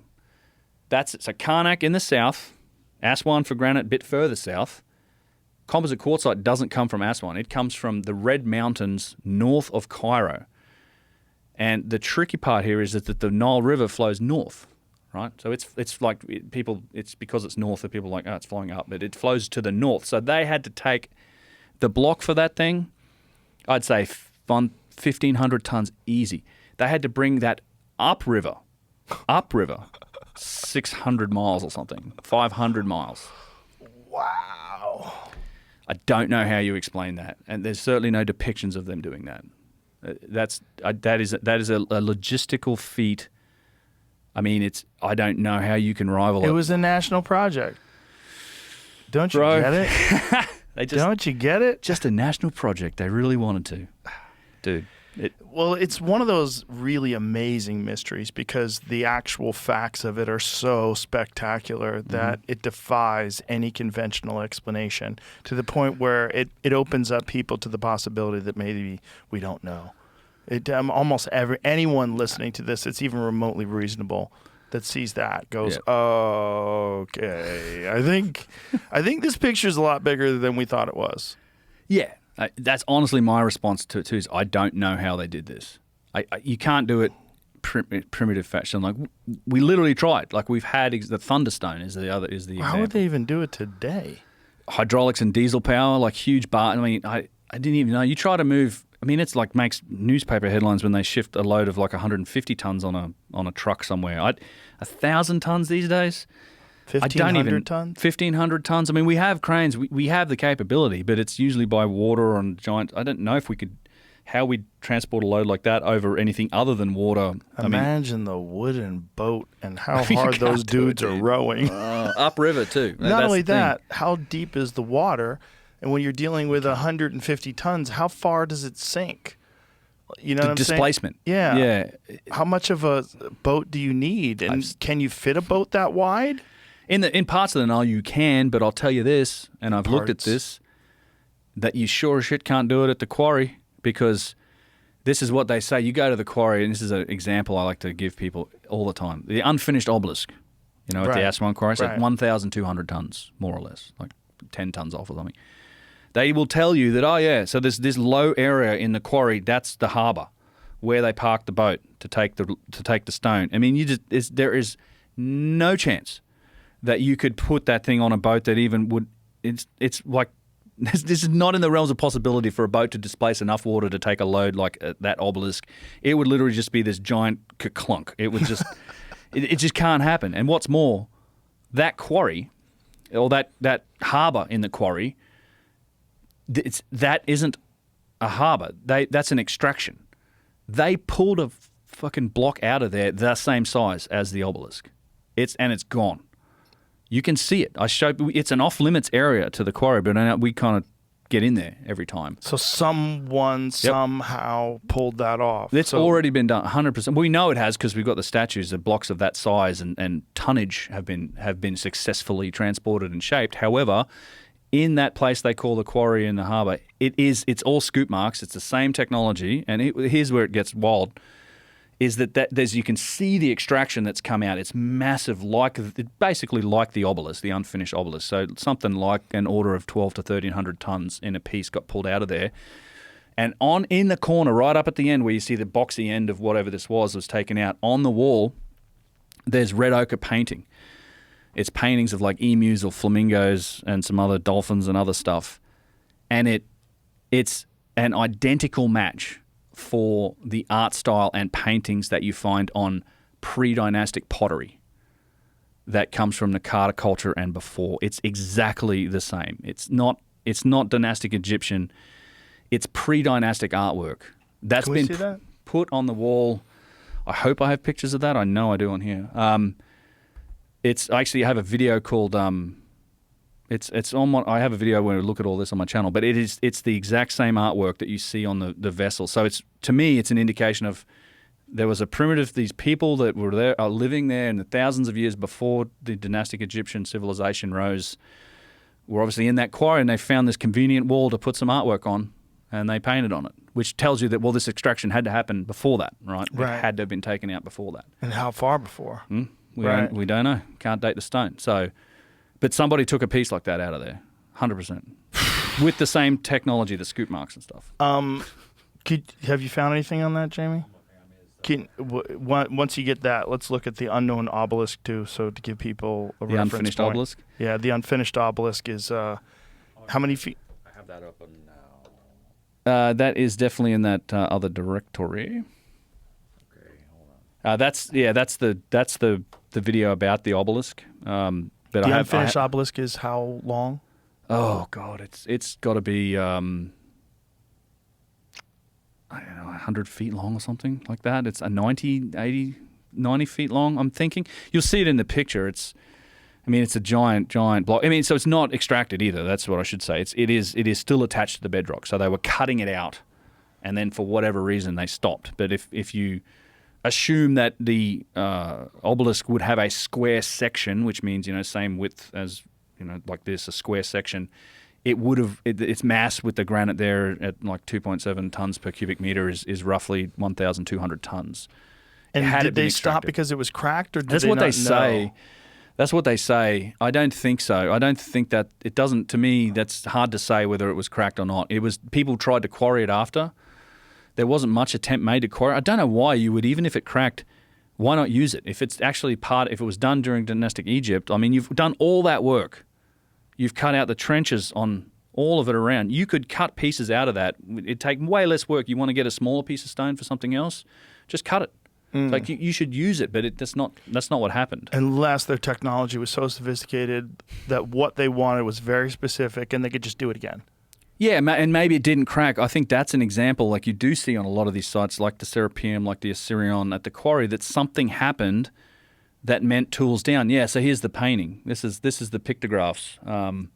those are the paintings. And if you compare that to what's on like the pre-dynastic vases, you'll see exactly the same thing. Now, so these depictions of flamingos, was it possible to date the paint that they used? I think you probably could. I don't know if anybody ever has. I'd love to see that done. Yeah, I would love for that to happen. That's a very good point, because there's a few things in Egypt where I'm like, why don't we date that? Sorry, Jamie, scroll down a little bit. That Scoopy thing. Below that. Yeah, they're right there. What's that? So that's another piece near in the quarry, and this puts the lie to the stupid pounding stone theory of how they explain this in the mainstream, because these scoop marks they tell you are pounding stones. This is another big piece. This is probably, we guess this piece, it was probably going to be like a smaller seated statue, but still something that's maybe 150 tons. And they were cutting this out. So this, you can see, this is the process of like carving out underneath it. Mm-hmm. And so you can get in these trenches, and the scoop marks are crazy though, because they extend basically from the top of the wall, like 15 feet straight down these ridges. They go all along the ground under and then up on the roof side. So if you're pounding, you would have been doing this, pounding up to pound that out. And it's a very sharp turn on the inside. It's the result of some tool. Like, also, someone's got to be underneath it when it finally cracks loose. Yep. That would not. Yep. Don't want to draw that short straw. Thank you very much. Yeah, we take people down into that area around this block every time. It's great, and there's very bizarre looking. And you can grab that stone and whack at it, and just see how little effect you'll have with the meat. But those stones is that an example of what they are trying to claim was used? Yes. How long would that take? So is that the unfinished obelisk? That is the unfinished obelisk. And so where is that sucker cracked? So there's a couple cracks, right? So this is the thing, that there's attempts at quarrying that have been made. I think it's that crack up towards the top, is what they say, how it cracked, but we don't know how it cracked. We don't know if it cracked after the fact either. It's possible that, like a lot of these places, that it was a tools down situation, just something happened to stop, whether it's civil unrest, cataclysm. Right. And this thing was buried too. Like that's the thing. There was a lot of quarrying that happened after this at higher levels. Like, so this is, you got to imagine when you go to this quarry, it's like they've cut the top off a granite mountain. They've taken so much granite out of there. Huge granite mountain. So to get down to, this sort of high quality granite, which is not surface level granite, you have to go 10, 12, 15 meters into granite to get blocks that are even possible to be this size, or this, one single piece. And in fact, even now, that you can see like all of this has changed. This is not. There's no staircase. All of that gravel up to the north of that has all been moved. We're still clearing the site out, or they are. But when this was first discovered, it was buried in like 7-8 meters of quarry rubble from all of the quarrying that had happened above it and around it, like for thousands of years. The Egyptians, the Romans. Yeah, this was buried. How'd they know it was there? Well, so there was like an edge, one little edge piece poking out. Like, what the hell is this? And then it was Howard. It was Flinders Petrie's assistant who actually excavated that site, and he had to like split a bunch of big blocks to even get it out of the way. It took them forever, but they eventually uncovered it all. Yeah. Wow. But it was the back end of it's like 7-8 meters of rubble that they had to clear out. I mean, yeah. That's nuts. Yeah, it is. And to me, it's like, it's quite plausible. It's a possibility that was there. It was done. Also quite plausible that there's more of that stuff out there. Oh, for sure. I mean, there's many more quarries. This is just because that's in the quarry. That's the quarry that's sort of been cleared and made available for tourists. But there's tons of quarries. Like, these are great pictures. That's the dual image. This is when it first popped out. Yeah, so they had this section of it, and they're like, wow, this is something else. And so what happened with the pounding stones are really interesting, because there were thousands of them on the site, these round stones. However, the vast majority of them were broken. They were split. And God, I'm blanking on the name of the guy who excavated the site. However, he was like, how come these are all broken? And he tried to break them. So he stood up on like 15 feet up, and he's hurling these stones down onto the granite. Like, bang, bang. He had to do it like 10 times, and eventually he cracks a chip off on them because they're dolerite. They're hard. They are hard as stone. And look, you will eventually create enough dust. Eventually, I mean, it's like there actually have been studies done. Dennis Stocks did a study, and it's the volume. It's basically you remove about I think it was 2/3 the volume of a golf ball in an hour of pounding. Yo, So not a lot. not a lot. Yeah, and if you can imagine, I like to tell people it's like you can only fit like these trenches around this. It's not like you can put 1,000 dudes in there. They've got to sit in there. There's like one person in one spot, and dudes. And so all you have to do is imagine all of that space being filled up with golf balls. Add another third for the because it's 2/3 a golf ball, and then maybe add another half again to that to account for the negative space between the balls. That's how many hours it would take, which is, I mean, decades of effort. Like it's not remotely possible to do it in any reasonable time frame. People can't. And also, pounding stones is like, come on. How do you break it free? Like, Well, that's the issue. Who's underneath it when they're That's- pounding? Like, how does? That's what I think these balls were. So I think they're very difficult to break. They've taken away all the broken ones. The only ones on site now are these like little nice rounded ones. And even then, you can't do it from all in a couple. You have to kind of let it go and catch it, and your arms would burn out in no time. But I think the reason so many were broken, I think, and you can actually see this in the harbour area. There are these channels that I think they cut under them. You can see the remnants of them where they took the big extraction out. And I suspect what they did was they would shove these balls of dolerite in there, and it would provide them enough movement or just enough support where they could cut the rest of the whatever, scoop out or remove the other attachment points. And then you're also, once you get out of that trench, you can now shift this thing ever so slightly to get whatever you would need to get under it to lift it up out of there. Because that's the other problem with the obelisk is like it's on an angle, and I mean the trench is going to be, when it's complete, they had only dug down 2/3 as deep as they needed to go. So that trench at its thickest point would have been like 12, 15 feet deep down there, and you've got to get under it. So it's on an angle. You have to lift that thing up 15, 20 feet up in the air to get it out of the trench and then somehow move it to get, it's this rocky, crazy environment to move it to get it somewhere to then take it wherever else you're taking it. But you'd have to be able to maneuver. So I honestly think those dolerite balls could have been used as primitive ball bearings that were just, that's all they were used for, was to support it while you cut it free. And then a lot of them would have snapped in half under the mass of something like that, which explains why so many of them were broken. Because you ain't broken those things by pounding on them. Like it's just not going to break. That actually makes sense, that they were used as some sort of a ball bearing. Yeah. But even so, even if that's the case, like how, what? Well, how are you lifting it? What are you doing to lift that obelisk out? How many people are involved if it's just manual labor? You How many cannot people? fit enough people around that obelisk to even come close. Like you're probably not even to get 10% of the amount of people. Like it's such a rocky, weird. You can't fit that many people around it today. I have no idea how I don't think they were doing this without the expectation that they could get it done. You know what I mean? But what kind of conventional explanation is this? There's Is nothing there for this. There's not. It's nothing. There's nothing. They just gloss over it. We don't know. They say we don't know. They don't address the realities of the 1,000-ton stuff. I've not seen anyone address those realities. Well, okay, so they do, and it's like with logistics, they will show you pictures where the Egyptians are moving something that is 100 tons or 150 tons and say, see? Now, that's not how logistics works. So, for example, with the statues, we know they scale right up to 1,000 tons or more.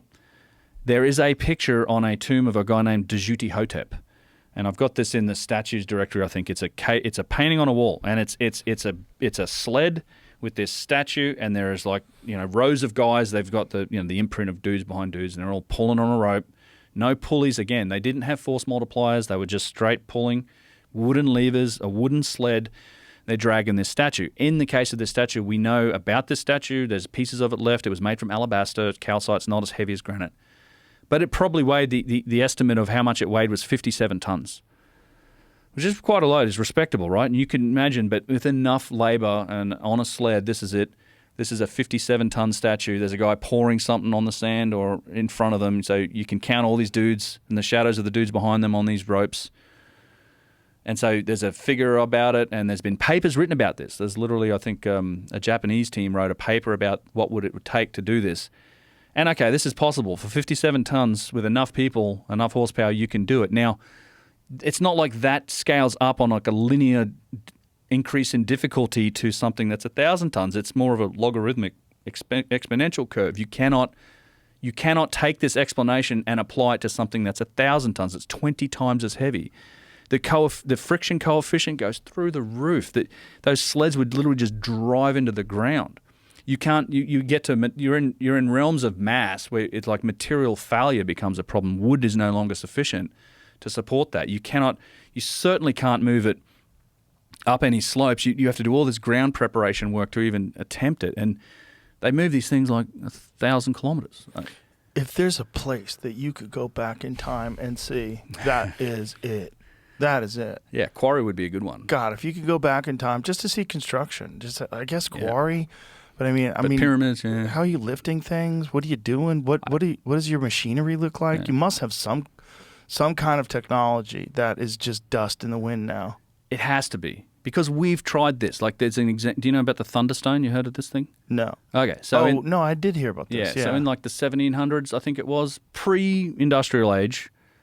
Well, the early days, but no diesel power, no hydraulics, and this is the Thunderstone. So we did like in Russia. They moved this thing from Finland to Russia. It's at St. Petersburg. They carved it as they went. It's the base now for I think a bronze statue of Peter the Great.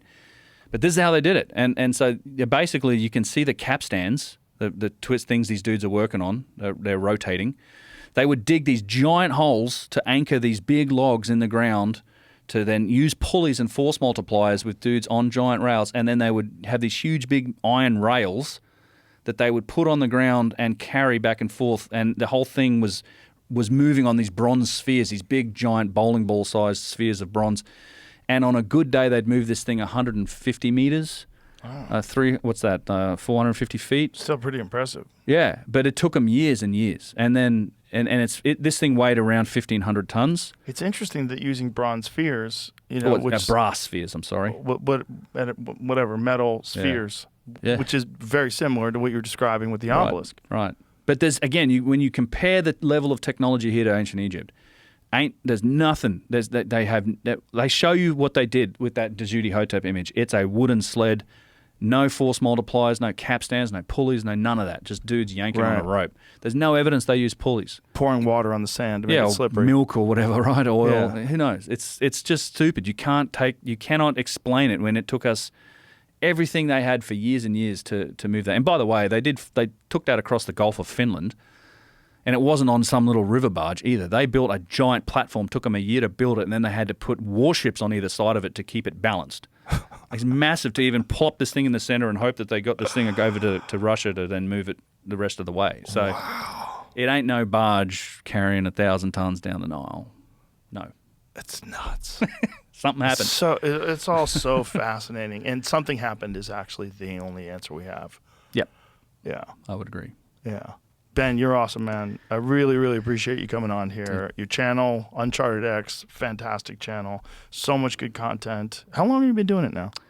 I've been doing it. I quit my job 10 years ago, but not. Uncharted X. God, you had the courage to do that. It was a big old step. The wife was like, "What are you doing?" I know, but look, you were right. It worked out. I am super grateful that it's worked out. And in fact, I want to, obviously, thank you for the hospitality and the invite. And I genuinely also think, dude, I've come full circle with this a little bit. Like, what got me into it in the first place, I was always interested, but it wasn't until Graham's who I've gotten to know very well over the years. I love that man. It wasn't until his first appearance on your podcast back in the old days, like, was it 2011, 2012, something like that? He was one of the first real guests. Yeah. That was just me and Duncan, that one. You and Duncan? Right. Yeah. It was at your house? At my house. That was when I was doing it at my house. That one was what really, after that I followed him really closely. I went to Peru and Bolivia with him in 2013, and then 2015 I went with him to Egypt. So it's like the fact that I'm here talking to you now, you started me on this, and it's come full circle. So thank you for that. And the fact that you are interested in this topic, I think, is such a boon to everyone else out there that, you get to spread the word, and it's just such a benefit to the whole space. So thank you. I'm so happy that guys like you took that fucking baton and ran with it. But it's been a wild ride. I love it. My answer to all this is, who's not? I don't understand you if you're not interested in this. How is this not unbelievably fascinating? Yeah, right. 100%. I agree. That's what happened to me. I fell down this pyramid-shaped hole, and I was doing. I had quite a career before this in the tech world, but I mean, I'd go to conferences and tech events, and the second that we're out in the break room, I'm talking about the Younger Dryas and pyramids and massive statues and all this shit, Graham Hancock, and they're like, "This is really interesting." I'm like, "I know." It's literally the most interesting thing about civilization. That time period and the mysteries that are involved in trying to just decipher what happened. Yeah. It is the most fascinating time in history, I think. Yeah, I'd agree. Yeah. And phenomenal. Again, thank you so much. Thanks Thank you, for doing Joe. We'll definitely do this again. I would love to. Especially anytime. if some more information comes out about the labyrinth, and hopefully more people, are also picking up the baton and more people get involved. I see that happening. I'm very glad that it is. I'm thrilled to see other people getting into the field. I don't see any of this as, it's not competition. It's like it's a rising found tide. it. Zahi, come on, jump on board. Yeah. You could definitely say you found it. Everybody will agree that you found it. We didn't talk about the Sphinx and the stuff in the star shop, but save that for next time. Let's do it maybe. again then. Yeah. Definitely do it Love again. to. Yeah, all right. I would love to. Thank you so much. This Thanks. was awesome. All right. Bye, Thanks, Joe. everybody. Bye-bye.